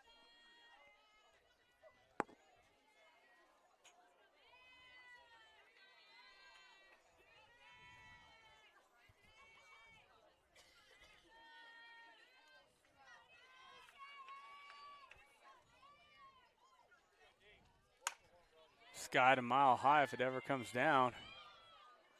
And that is caught by Dressman at shortstop. That's not an easy play by Dressman. Yeah, and there must be a draft up there. A lot of these balls are being pushed out towards center field. They're playing tricks on them over behind second base. Dressman able to wrangle that one, but everything seems like a little bit of an adventure right now. Burkett takes low in the dirt. Burkett didn't have the greatest game. The first one at the dish did good job pitching, but a couple of pop-ups. Swung on and missed. She did settle in late in the game there, had a double, but I agree with you, those first 2 at-bats especially were not the prettiest things in the world. Pop-out foul the third baseman, and then 2 pop-outs. Got underneath that one as well, Richardson.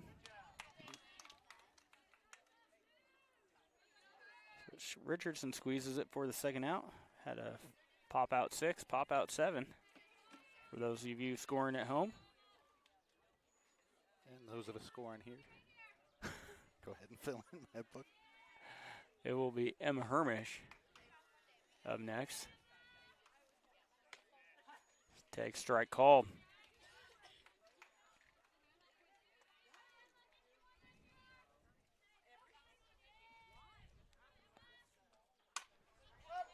She puts one up into the stratosphere. It's going to come down out of play.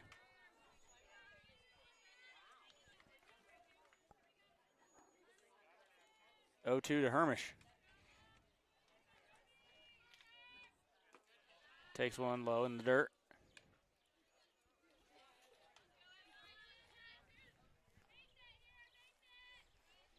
Urban must have some funky spin to start the second game. Every contacted ball here has been way up in the air. That or they're dropping that shoulder, trying to muscle it up. Yeah. Because they were able to square her up pretty good in game 1. Yeah.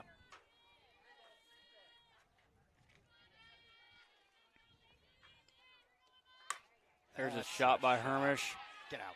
That one's over the fence, and Hermish gets a free pass around the bases. That her 5th of the year? That's her 3rd of the year. That's only her 3rd? I thought she... Like I said, she's gone through a little bit of a power slump here through the middle of the season, so it's really nice to see her knock one over the fence. That's a bat that if you can get it going the way you're used to seeing it, will be a big boon for this offense in the regionals. But, yeah, her 3rd of the year. All right. I thought she had a couple more than that. He said early on she was gap to gap, just lacing doubles everywhere. But this will be another power threat for Nemaha Central as Caroline Nordis comes up. Just outside, Caroline Nordis put one over the center field fence in the game one.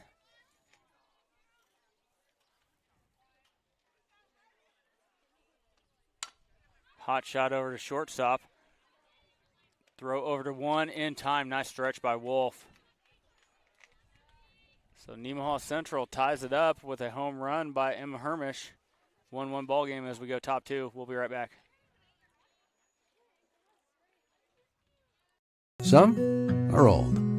Some are new. Some are just right. The perfect home is a place created from the thousands of memories shared within it. A place for laughter. A place for comfort.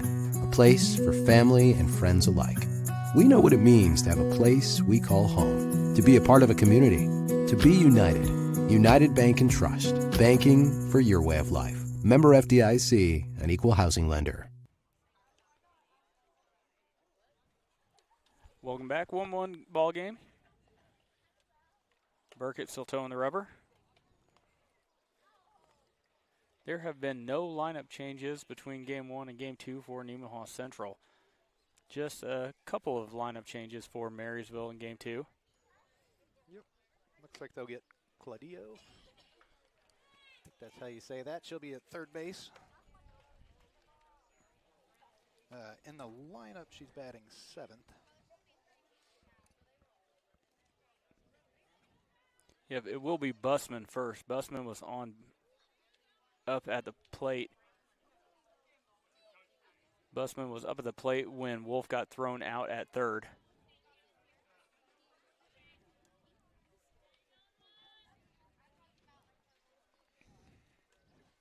So Wolf holding up the game here. Not sure what that was about.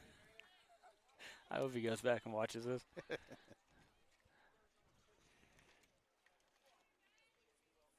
Upstairs, off the top of the glove for Emma Hermish. 1 ball, no strikes to Busman. Burkett's still trying to work the top of the zone there. Yeah, that's the top of the top. The top of the top of the zone. Strike in there, right on the inside part. Nice pitch.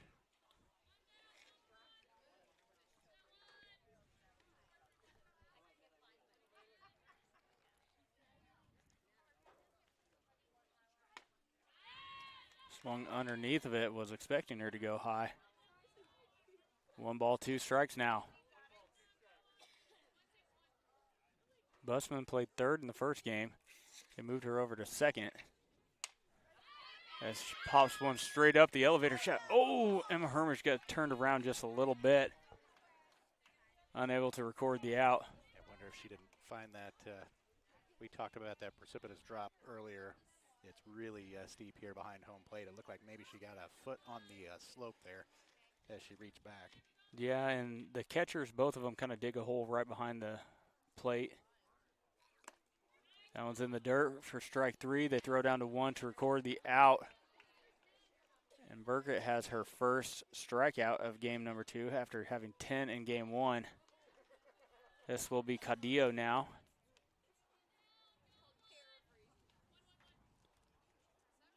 You like using that word precipitous. Precipitous. Precipitous.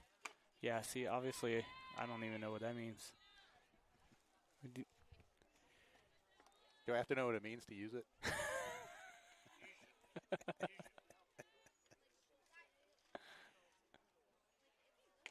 Swung on and missed. I think it means sudden, but don't quote me.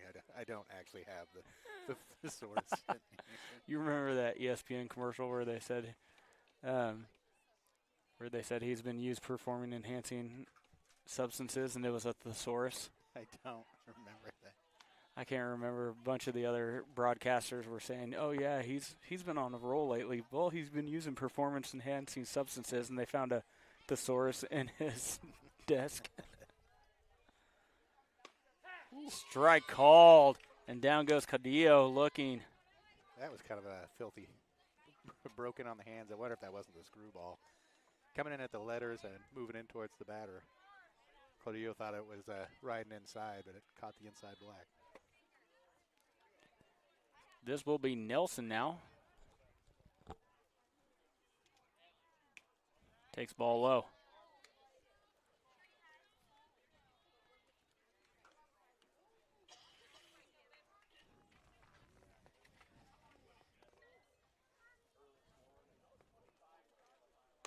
Upstairs now, 2-0.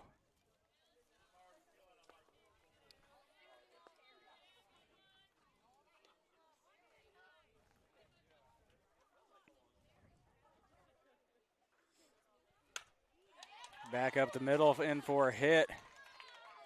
And Nelson is on with a single. That will turn the lineup over. Nope, never mind. They are not doing the... yeah, no DP flex Yep, for this game so for Marysville. It'll be a straight 9. Yep, so this is Smith, a 9-hole hitter, playing right field for Marysville today. We're going to get a courtesy runner for Nelson as she is the catcher.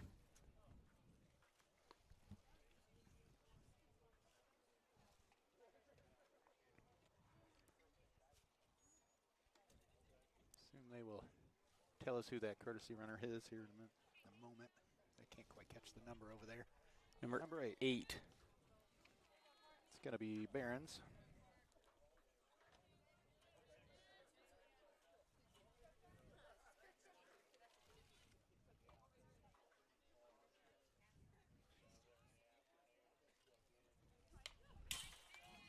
Just underneath of it, fouls it back into the screen.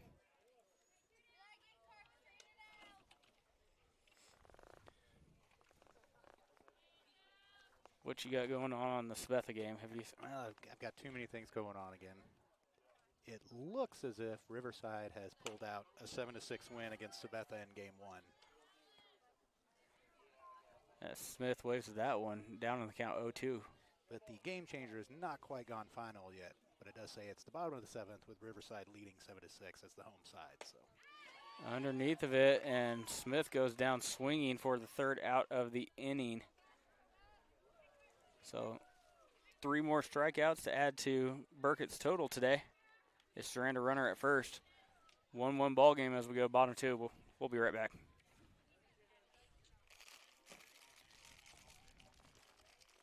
My name's Kurt Sudbeck. I'm the Director of Ancillary Services here at Nemaha Valley Community Hospital. You know, as a healthcare provider, you do have many opportunities out there, and you can choose to take your talents virtually anywhere across the country.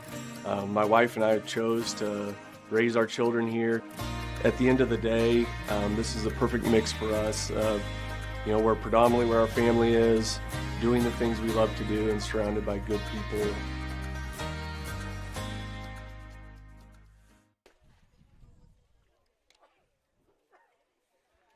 One, bottom 2nd. It will be Alexis Bibi DeShong, Natalie Holmes, and Lena McKinley. The 5, 6, 7 hitters for Nemaha Central started things off in the 2nd. Should anyone get on, it will be Jordan Haverkamp after that.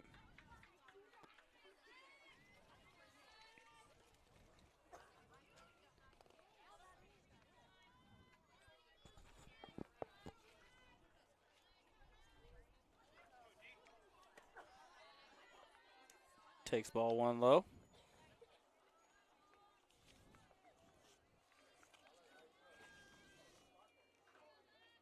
Two for 3 for Alexis in game 1 as she offers it that one. Couple singles and a strikeout. Did come around to score in the 4th inning.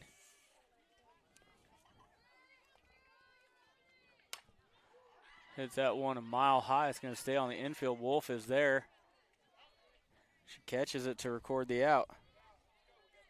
And Urban still working that magic. The ball up in the air again.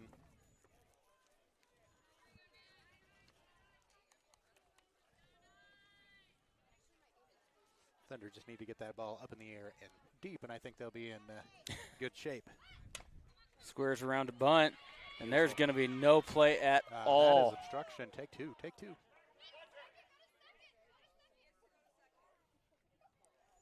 Yeah, I believe she was probably protected a second there if she wanted to try and take it. But nonetheless, yeah, wonderful bunt by Natalie Thomas there. Yeah, I mean, she could probably do that 9 out of 10 times with her speed. She really has been lately, laying the bunts right down the line, and there's no chance. Look for Natalie to be moving on one of these pitches as well with her speed, I would hope. You would think the Thunder are not the most aggressive team on the bases. No. Natalie does have 9 stolen bases. There's a throw down to 2. And that'll be 10, so that'll put her in the lead for the team now. So 1 ball, 1 strike as McKinley did square around and offer at that pitch. Comebacker back to Urban, throw over to 1 in time. That's going to move Hamas up to third base. Now she's in about 60 feet away from scoring with 2 outs now.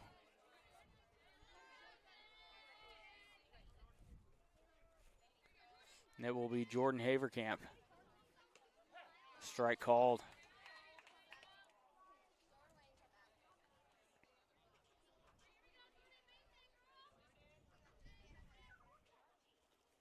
Upstairs. Even things out at 1 apiece. Natalie Hamas literally just stole home. I wasn't even looking. I was tending to my book. Did they try and snap throw? I don't believe so. I think she just came on the pitch, and literally that's what speed do. Did she really? Yep. Worked her way down the line, caught him napping a little bit, and just came in on that ball. Nice.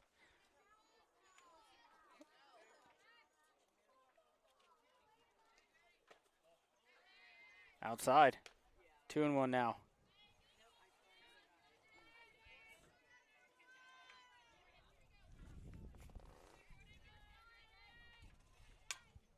Foul backing out of play. So that was a delayed steal for Natalie Hamas in third to take home then? I think that was just a straight steal. I was looking down at my book and just looked up as the pitch came in and she was sliding into home. Cued off the end of the bat. That's going to be a tough play for the shortstop coming in, Dressman. But what a huge play that was by Hamas, turns out. Yep. So Nemaha Central regains the lead, 2-1. Top 3 do we go. We're watching Thunder Softball on SCTV. We'll be right back. A&B Custody, we're a small-town company with a nationwide reach. We work closely with financial advisors and individual investors to customize self-directed IRA strategies that fit your goals. Whether it's real estate, private equity, precious metals, or other alternative investments, we help you use your IRA to invest in what feels close to home. With CNB Custody, your future is personal, and so is our service. Learn more at cnbcustody.com. Kind of the blind leading the blind here, eh, Cody? Yeah. Both of us were too worried about our books after that pitch, and we missed it. And Caleb, our production crew, told us there was a snap throw down to third, and Hamas came home. So heads-up play by Hamas at third to give Nemaha Central the lead. Yeah, and we talk about her speed. If you get an aggressive lead at third base and that throw comes behind you, if you go forward and slide, that's a good opportunity to steal home, and that's exactly what you did.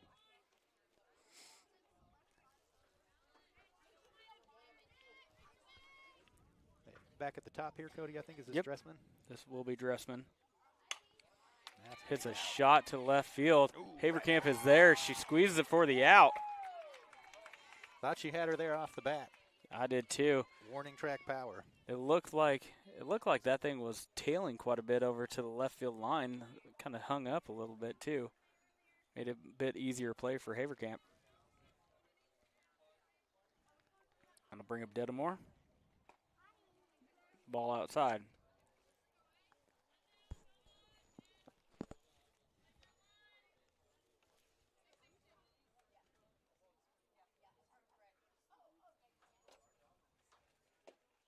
Strike on the outer half.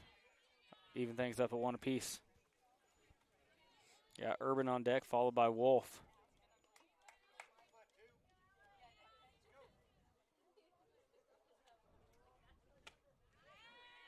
Waved at and missed. Down in the count, 1 ball, 2 strikes now.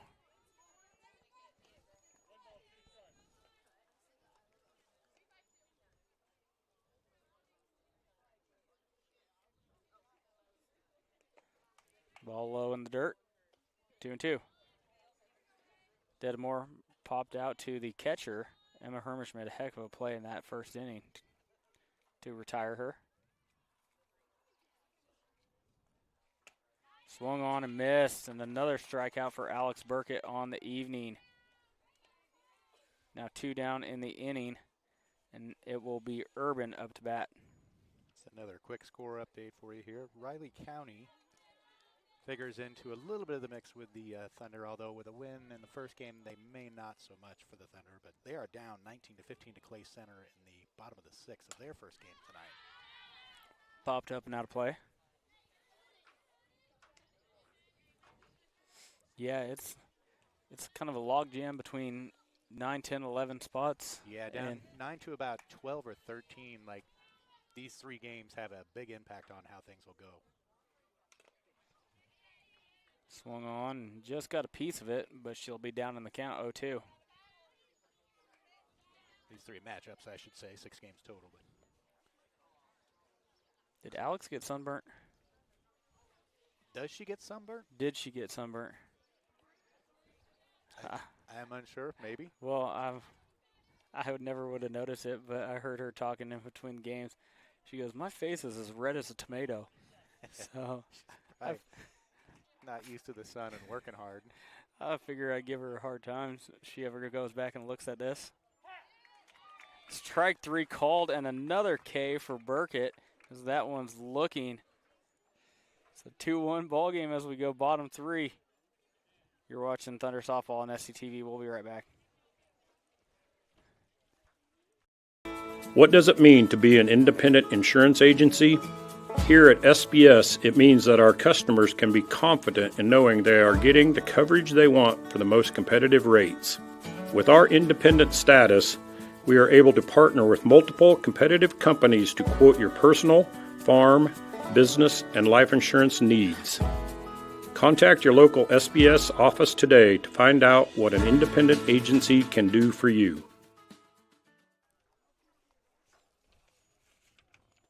Welcome back, 2-1 ball game. Nemaha Central in the lead as we go bottom 3.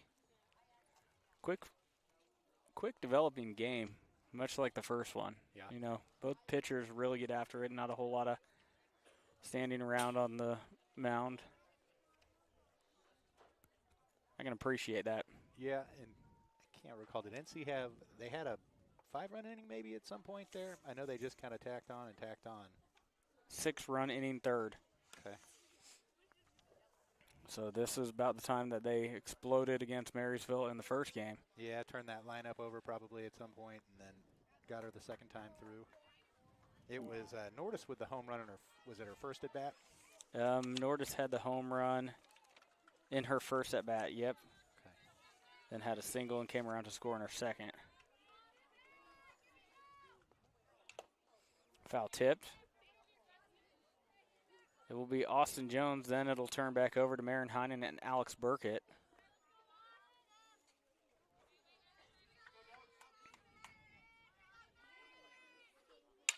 Hot shot past the third baseman. Austin Jones rounding first. Going into second, and she's in there standing up.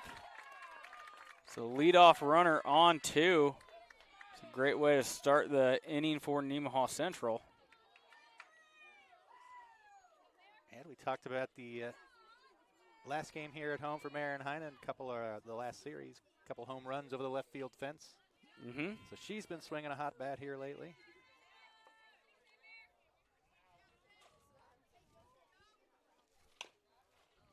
Fouled off third base side. I just now realized that this is the last home game for a lot of these seniors. Yeah, it will be. Unfortunately, with the results the way they've gone, NC cannot get up to the 8 seed to catch a home game there in the quarters. Hot shot back through the middle. They're waving Jones home. Throw home is going to be well offline. Jones is going to score. No throw to second. Nemaha Central expands their lead to 3-1 now. Off back-to-back doubles between Jones and Heinen.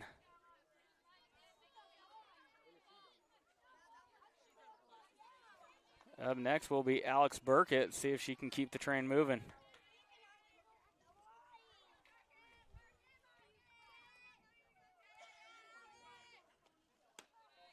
upstairs.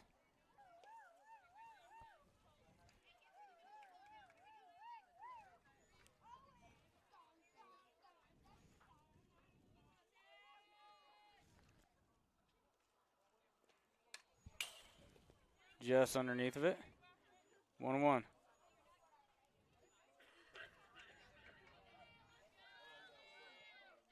So we started off about 84, 85 degrees. Hot shot. That's going to be in for at least a single. They're going to send the runner home. Burkett is going to take second base. So I'm going to give that a double. What do you think? That was a pretty hot shot. Yeah. They didn't throw towards second base. So I just want to do it so we can have 3 doubles in a row. I'll take it. Hermish, that one gets underneath the legs of Cadillo. Hermish going into second. She is going to be thrown out. But Burkett does come around to score. Yep, Emma with the RBI there got the same mindset as Cody Steinloggy. Thought a 4th double would be fantastic, but maybe got a little greedy there.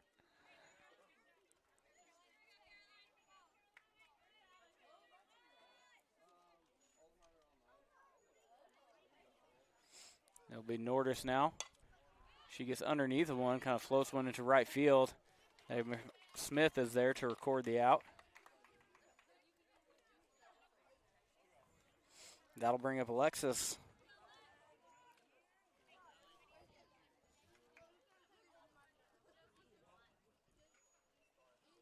Well, I don't mind that with Emma Hermish going to second there. Strike on the outer half to Alexis. Yeah, and if you're Emma there, you're probably thinking they may make a strong throw home. They just kind of relayed that one in. Yeah, they did, and they were thinking 2 right away. As Alexis gets underneath of one, Busman is there, and she squeezes it to record the out. But there was a couple of times in that inning where they didn't go to 2. They were thrown home, and I think that's what Coach Kaylee Wilson was thinking at first base. They haven't gone 2 this entire time. Yeah. So Nemaha Central plates 3. It's a 5-1 lead now for the Thunder as we go top 4. You're watching SCTV. We'll be right back. Sailor Insurance has been serving our customers in the Midwest for over 90 years. At Sailor Insurance, we value every family story as we help protect their dreams and their future. Our goal is to make sure that you have the right insurance coverage to protect your family, home, farm, and business so you can focus on what truly matters. Learn more about what we can do for you at SailorInsurance.com.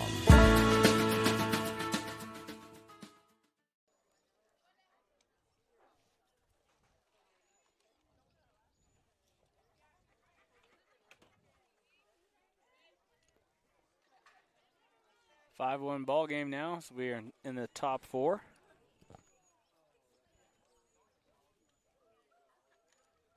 What did Wolf do in her last at-bat? I had her with a double, pretty solidly hit double. I wasn't sure if it was a double or a single. I didn't write it down. But she ended up getting picked off at third later in the inning for the third out. Did it get under the fence over there? Somebody hit it under the fence. Yeah. Shot out to left field. Haverkamp coming in. She's not going to be able to get to it. Gets the ball in quickly and holds Wolf to a single. Yeah, it looks like it might have fooled Jordan just a little bit off the bat. Like it came off pretty sharp, and she thought she was set up on it, and it died going out towards the outfield there. Yeah, she didn't quite square all that one up. It looks like it hit off the inside part of the bat a little bit. Yeah, and I don't know that Haverkamp has a play on that ball anyways. It's tailing down into the dirt pretty fast. 1-0 now to Richardson.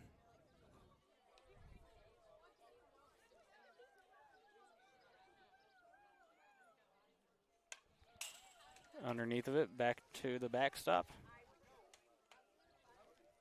1-1. Busman on deck. Cadillo in the hole.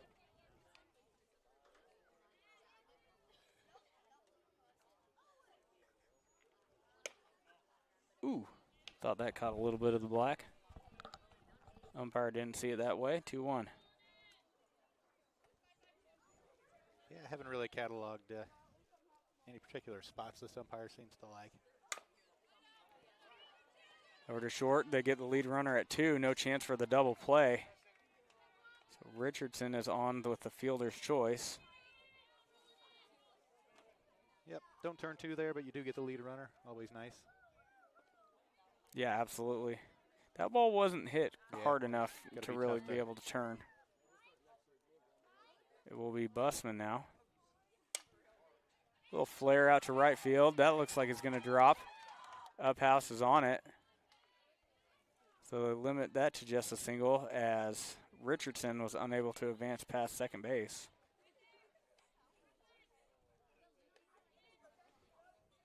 Yeah, that has been the spot tonight, I feel like. We've seen probably 6 or 7 balls now drop right there on the edge of the dirt and the grass behind second base. Swung on a miss. Runner going. And Alexis didn't quite gather that ball cleanly, or else Richardson is dead to rights at third, I believe. Yeah, that throw just a little bit to the backside of the bag. BB DeShong knocks it down, but as you said, didn't quite get the handle on it.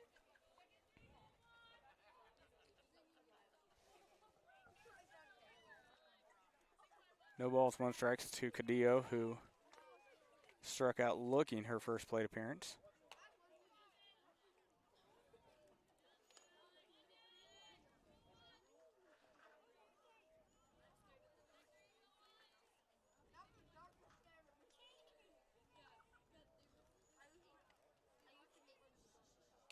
Upstairs, that one gets past Hermish. Play at the plate, and she's underneath the tag, and Richardson comes home on the wild pitch. That cuts the lead to 5-2. Busman moves up to third on the play.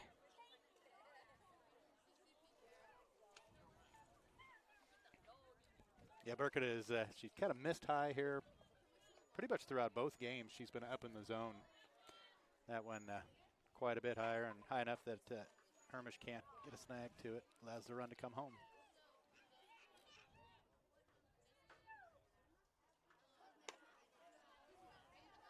Outside, 3-1. At what point do you get Burkett out of there? I think most of this is just the labor she has put in today.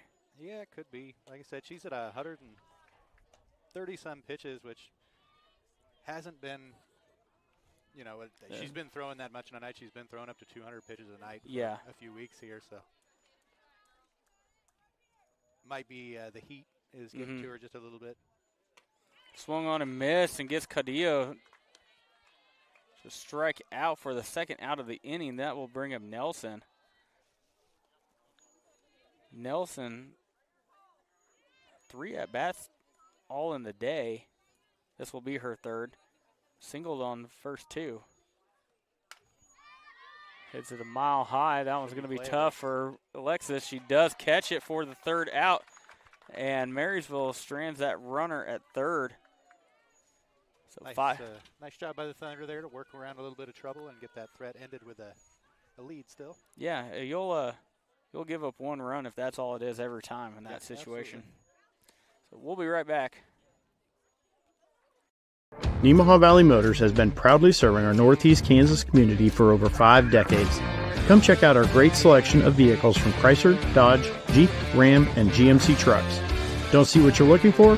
Our knowledgeable staff will help you find the perfect vehicle to fit your needs. Don't forget about service. Our technicians are factory trained to handle any mechanical issues, including alignments. Come experience the difference here at Nemaha Valley Motors in Seneca. Come be a part of our family.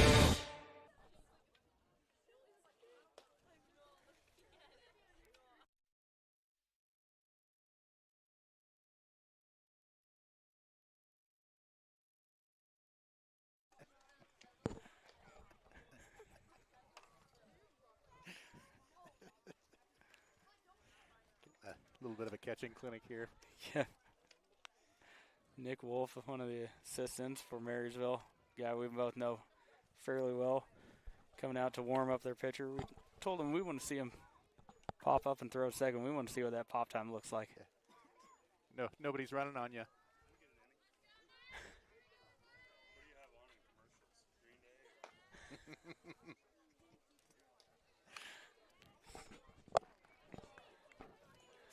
played some college ball. I know he played down at Neodesha. I think he might have moved up to Emporia there to finish his career. Yeah, I knew he played somewhere.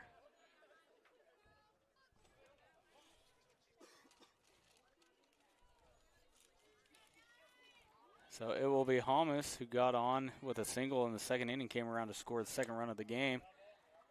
Tries the same thing that got her on in the first, or in the second inning, excuse me.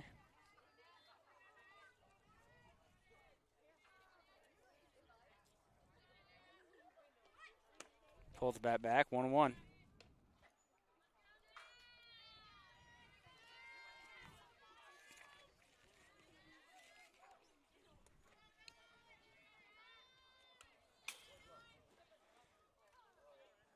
Just underneath of it, that's going to take away the bunt for Holmes. Most of the time, we saw that in the baseball game the other night. Yep. I think every once in a while you'll see someone square around. I doubt they do it as she waves at that one, goes down swinging. I think it's kind of an odd situation with the St. Mary's game that we had talked about with the late home run that they took away. St. Mary's bunted with 2 strikes, 4 or 5 batters in a row. Really?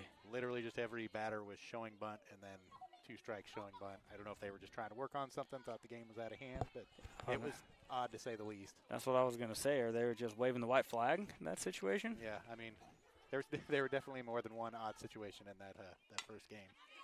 Slow roller out to short. It's going to be a tough play. Throw over to one. She's, oh.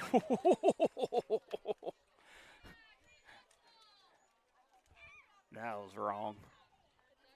I'm just going to say she was there by a full step.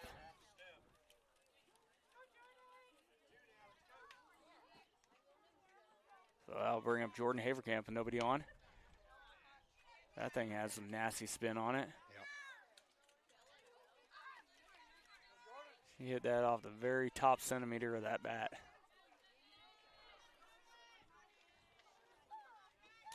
Upstairs, 1-1.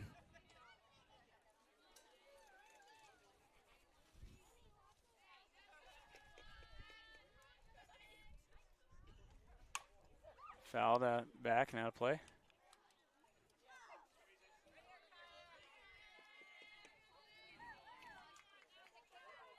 One ball, 2 strikes now. Popped up and looks like they're going to have room. Can't make the catch. Cadillo over there. How would you describe that drop off? Precipitous. Precipitous. She definitely found the precipitous part of that drop off. Looked like she tripped over the lip there right as she was trying to make a play on the ball. Yeah. Swung on and missed. And that's the 3rd out of the inning. So top 5 we go. 5-2 ball game. You're watching Thunder Softball on SCTV. We'll be right back. National Bank is truly a locally owned bank. It was started 40 years ago by a group of approximately 15 families in this Nemaha County area. Their desire was to have and to start a new banking institution, and they did. CNB is truly committed to the area and remains very locally owned. So stop by and give us a chance to be your financial partner.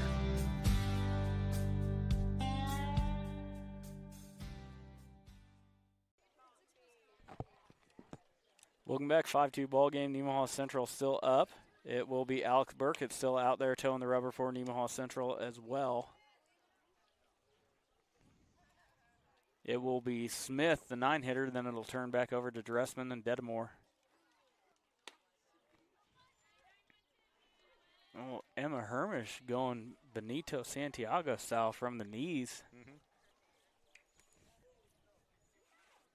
Alex has let me in on a little inside the locker room secret with Emma about when she throws down a second with authority between innings, she's really upset about something. So she must be having a good day. Well, she gets angry. She fires that thing down there.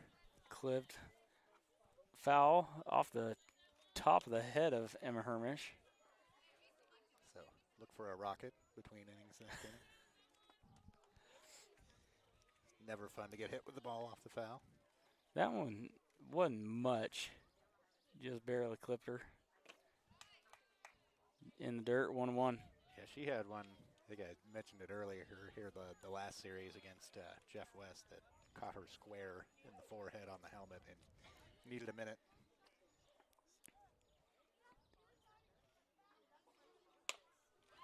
Swung on and missed.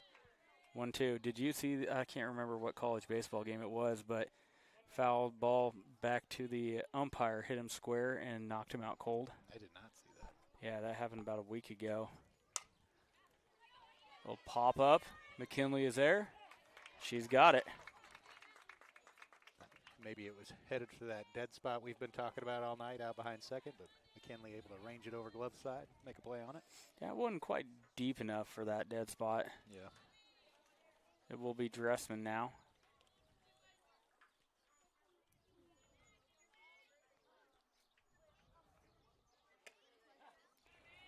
Strike on the outer half. Dressman wanted it, decided not to swing at the last second.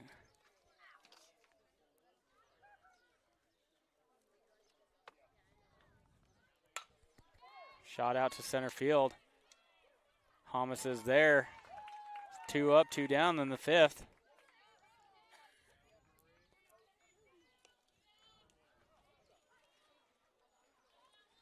It will be Dedamore now. Flied out to the catcher, then struck out. So 0 for 2 for the center fielder for Marysville. Swung on and missed.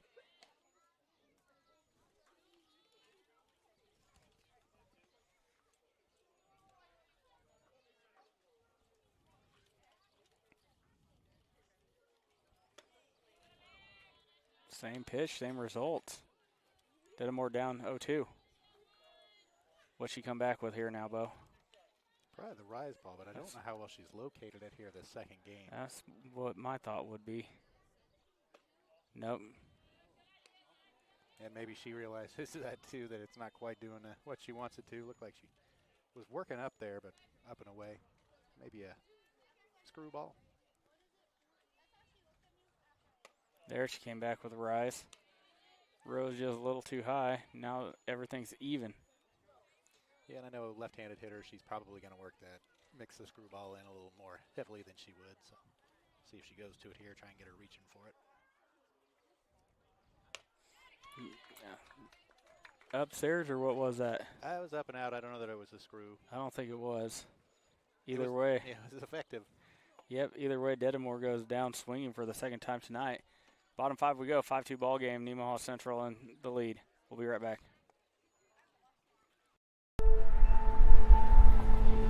There's a place where we all come together. A place where everyone knows your name and what the usual means to you. A place for conversations and for comfort. The best biscuits and gravy in town. We know what it means to love a community, to be a part of a community, to be united. United Bank and Trust.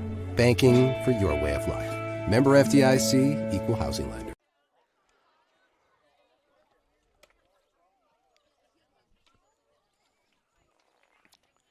Bottom 5, Nemaha Central clinging on to a 3-run lead.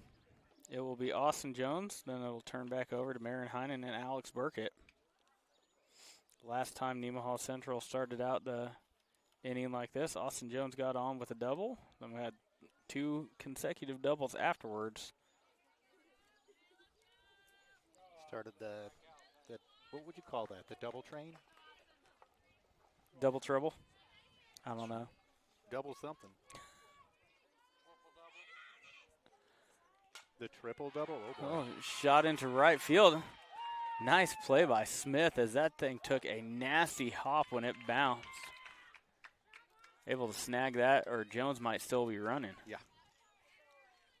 So Jones having herself a night. Yeah. Double in the in the 3rd. Now single in the 5th.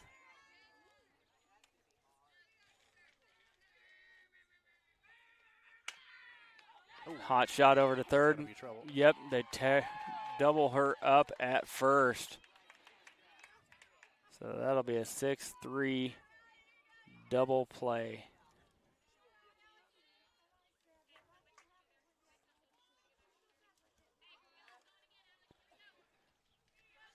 So Alex Burkett will be on. She gets underneath of that one. It's going to be tough. The left fielder, Richardson, comes in and squeezes. That's a quick inning for Nemaha Central. Yeah, that double play really does turn it around pretty fast. Yep. So 5-2 ball game as we go top 6. You're watching Thunder Bay or softball. Dang it. On SCTV. Partners is a full-service agricultural cooperative owned by area farmers, residents, and businesses. And our team works every day to help contribute to their success, keeping profits in the communities we all call home. We continue to look for the right team members to grow successfully together through our core values of honesty, integrity, and teamwork. If you're looking for a career with great benefits and a focus on your future success, come join our team.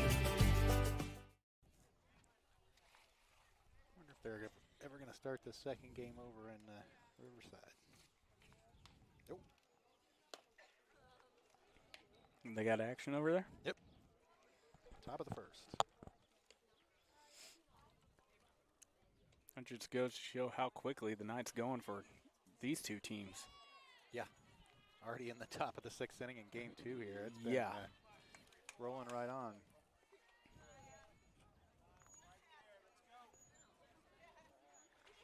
All right, it will be Irvin Wolf, then Richardson for Marysville.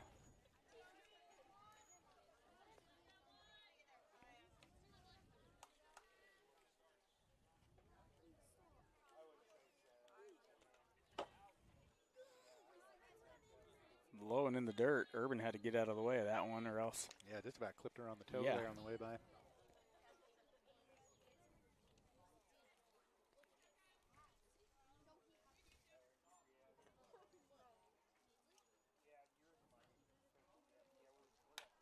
In on the hands, fouled it off, 1-1. This game has the feel where it's kind of hit a little bit of a lull here, which the Thunder up 5-2, you know, you kind of like to keep tacking them on and keep that energy going and everything, and when they hit spots like this, it can be a little dangerous if you're the team in the lead. Yeah, especially only having a 3-run differential. That shot out to shortstop, over to one in time. Good job by Heinen charging up on that and getting the runner at 1. It wasn't hit hard enough for her to be able to sit back and let it come to her. Yeah, and I feel like the best way to work through those lulls is plays just like that, where you come in, get the feet moving, get a ground out. Don't let Marysville get anything going here, but Brindley Wolf steps to the plate. She's been in trouble all night. Had a single in the 4th, a double in the 1st. She gets underneath this one. McKinley is there, and she squeezes it. 2 up, 2 down. Quickly for Marysville. Yeah, let's see if the Thunder can keep it up here. Be nice to have a 4 or 5 pitch inning, and like I said, kind of, I guess, keep us in that lull for a little bit longer. Yeah.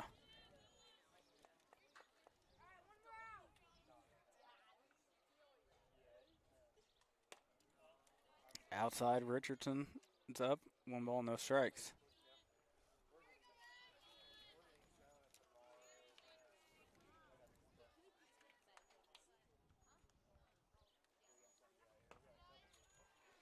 Low and in. Richardson's up 2-0 now. I've got Richardson grounding into 2, or hitting into 2 fielders' choices here. I have that as well, yeah. That's obviously not going to be an option here. This goes back to how well Brindley Wolf had done in front of her. Little pop up. Hamas is there. Nice job. So 3 up, 3 down for Marysville in the 6th. They are down to their last 3 outs now, especially if Nemaha Central can tack on a few more runs in the top of the 7th. Yeah, that'd be real nice, and keep this game in the bottom of the 6th, excuse me. Sure. Yep. Keep it uneventful here and just roll on through. Yep. We'll be right back. Started when I was 21 years old. I started on a build table, one of the basic deals. I mean, and I worked my way up. Every time I felt like I was achieving something, Jim Cook, our owner, he recognized that. I moved up through the ranks. I'm now the production manager here. I've been doing that job for 10 to 12 years. I love the ownership. I love the people I work with. It's kind of a big family. That's what the business is. So.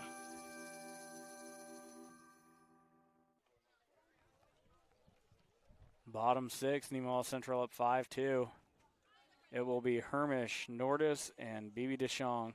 let's see Emma get another one over the fence here. That'd help out a lot. Yep.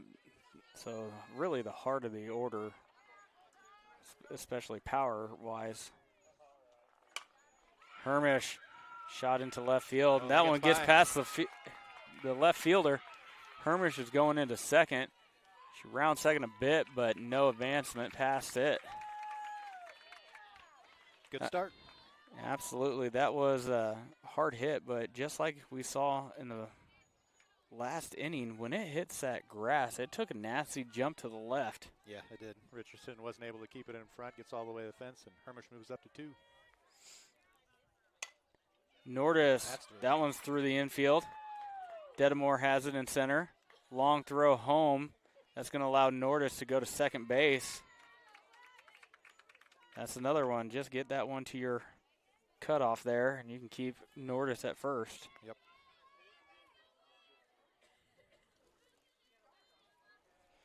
So it will be Alexis up to bat now. 2 in scoring position, nobody out. Upstairs. Flied out to the first baseman and flied out to the second baseman in this game. Had a single and a pair of singles in the first. Yeah, she's due this game. Underneath of it and fouls it out of play. Now would be an ideal time for another single. Depending on where you get it, you might be able to play 2 off of it. I mean, if it gets through the infield, yep, it's going to be close.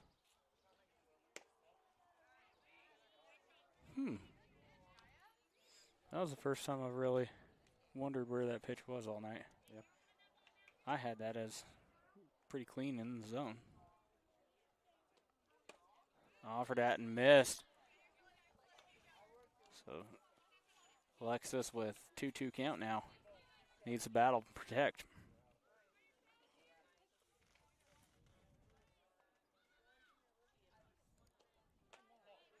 Inside. Counts full.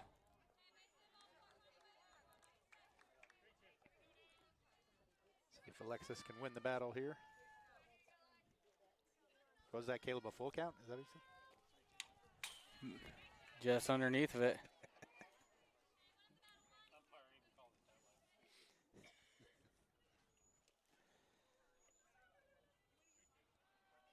Three-two.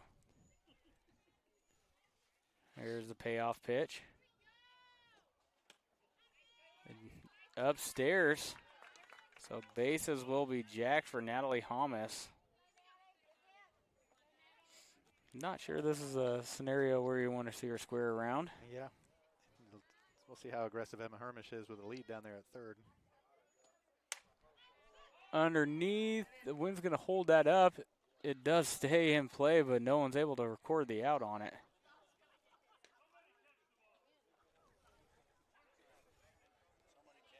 Some defensive instructions from the Marysville dugout there. Sounded like they thought it would be a good idea if someone caught it over there, but yeah, that was going to be a tough play. It was right up against the fence. That one's a little bit farther and out of play.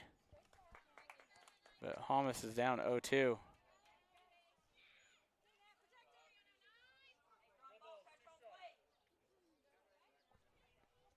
First base is occupied here, so yep, no drop third strike. But if Emma Hermish does run home on that tagger for the double play. Underneath of it once again. Had a situation like that over the weekend. Yeah. For reference, our travel team again, but bases loaded with 1 out.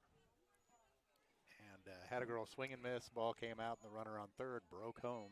Yeah. And the catcher tagged her, and it's a double play ending over. Swung on and missed by Hamas, and she goes down for the first out of the inning. That'll bring up Lena McKinley.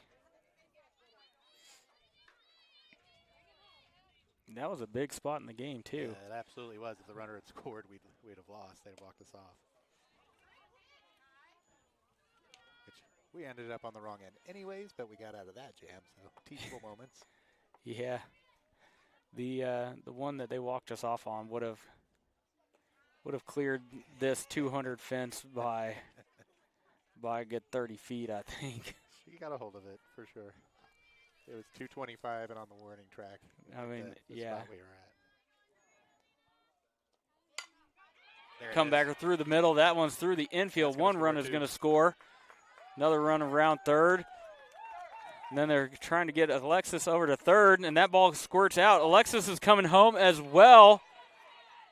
And 3 runs are going to score on the play. It's an unconventional bases clearing double. Well, single.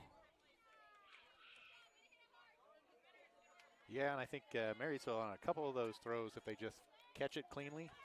Yeah, especially the Alexis probably doesn't score, but Alexis was dead to rights at third if she had caught that. There's a hot shot over to second base, over one in time. That's going to allow Lena McKinley to move up to third now with 2 outs in the inning. And it will be Austin Jones coming up. Single and a double so far on the day. Keep it going here, Austin. Upstairs, good hold.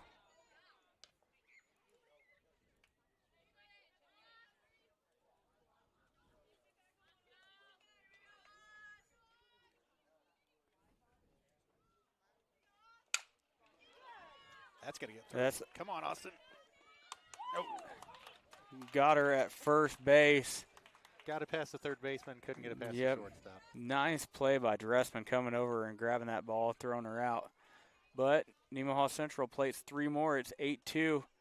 As we go top 7, you're watching Thunder Softball on SCTV. We'll be right back. Is truly one of a kind. We have exceptional health care, top-tier education, and a thriving local economy, whether it's our small family-owned business or our larger industry. What truly sets us apart is the people who work here. We take immense pride in our work, showing up every single day, giving it our all. Our team is committed to delivering personalized, compassionate care to our patients day in and day out. This shared dedication and teamwork creates a strong sense of purpose. That is Nemaha Valley Community Hospital, and that's what makes us unique. Welcome back. Marysville down to their last 3 outs as it is the top of the 7th. They're going to have to make a heck of a push to get back into it, but never say never. Yeah, like you had mentioned there, some insurance runs by the Thunder in the top half go a long way.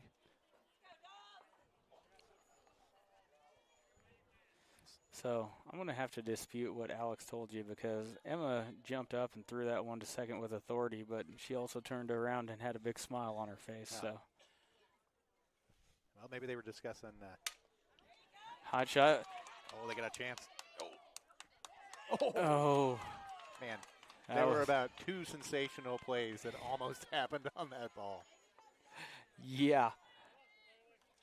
That's how the bottom of the 6th ended, 5-6-3 out. Almost had it back-to-back plays. Tipped off Deshawn's glove right to Marenheinen, who makes the throw over there, a little wide, and Caroline Nordis jumped up, snagged it, and just missed on the tag with the runner coming by. So good of Marenheinen to dig that, and good of Caroline to jump up there, get that, and almost make the play. But after all that, runner on first. Strike called, 1-1.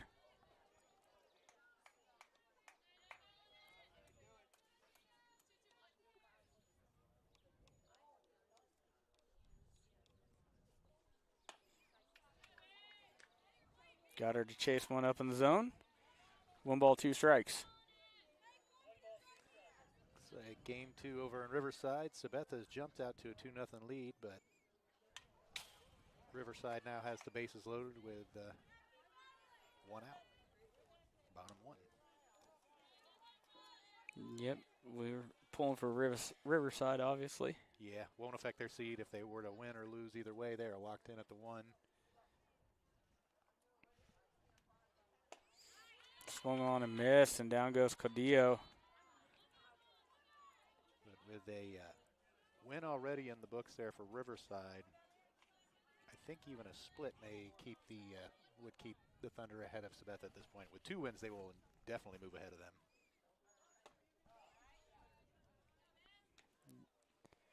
A little bit low. Ball one. I think with Thunder with 2 wins and a Riverside sweep in that series, that would put the Thunder in the 9 seed, if I'm not mistaken. Little dribbler to DeShong over at third. Up and fires to first to record the out. And Marysville is down to their last out. It will be the 9-hole hitter Smith, who has struck out her first plate appearance and flied out to the second baseman. Busman looked like she got tangled up with Heinen coming around second base there. Might have had a shout for interference. Or, excuse me, obstruction. Smith chases that one well out of the zone.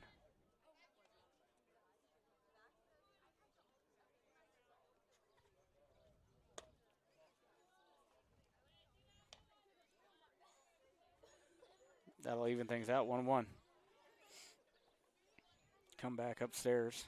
Her chasing that first one. Yeah.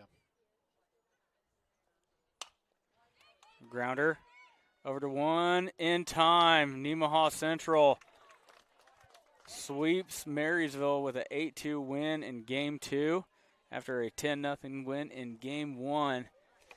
Yeah, and that's a big couple of wins for the Thunder like we talked about. That gives them the opportunity to move up as high as they possibly can here as this plays out for the end of the season. Likely to move up to the 9 seed and head to Pleasant Ridge, I believe, to play their quarterfinal.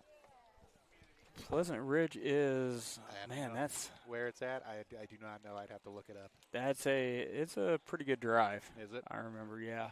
Well, if things hold the way they are now, they would be headed to Pleasant Ridge, and I believe they would get, if they can get past Pleasant Ridge, they would then go on the road to Riverside. If Riverside wins against Maranatha, who is the 16 seed, but a team that has 1 win, but a team that's 1-10 and has basically played 5A and 6A schools their entire season. Yeah. Their 1 win of the season is against Bishop Ward, who is the 13 seed at the moment in our regional, and they beat them 22-6. So I don't know what to make of that Maranatha team, but we're going to find out a lot when they play Riverside in the quarterfinal. That is one of those things where Bishop Miege and Hayden's and everything, those private schools, when they sit there and play all those 5 and 6A schools all year long and just get the snot kicked out of them, then they come back down to their class and just kick the snot out of everyone else. It's just kind of hard to get a gauge on it. It doesn't mean they're going to be a sensational, like a juggernaut or anything, but you just don't know because they haven't played really light competition all season. So it'll be interesting. So Nemaha Central earns the sweep, and this will be our final broadcast together. I think you may try. I don't know. I may try and get over there tomorrow, but like I said, I think I'll probably be stuck in the office while you guys are calling the baseball game. So no, I was talking about you broadcasting any of the regional games. I believe you have to have Keisha permission for that. Yeah, and that would be up to SCTV telling me I had to go ahead to stream it. I don't know that I can broadcast it anyways. We've never really been able to work that part of it out, but yeah, well, we are going to be broadcasting the baseball game tomorrow at 2 o'clock as Nemaha Central plays host to Holton in the first round action of the regionals. So this will be our last softball broadcast for the season. Bo, it's been fun. Yeah, always a pleasure. I appreciate you coming along. Yeah, I appreciate you having me. I really enjoy getting out here and calling the games with you and getting a broadcast for the softball team. I know they appreciate it. Yeah, yep. I hope they do at least. Or else we're just wasting our time. If they listen to it, they might not appreciate it as much. So signing off, I've been Cody Steinluggy calling the game, Bo Burkett on the color, and Caleb Ridenauer on the production. I guess we will see you tomorrow at 2 o'clock, and we won't see you for softball.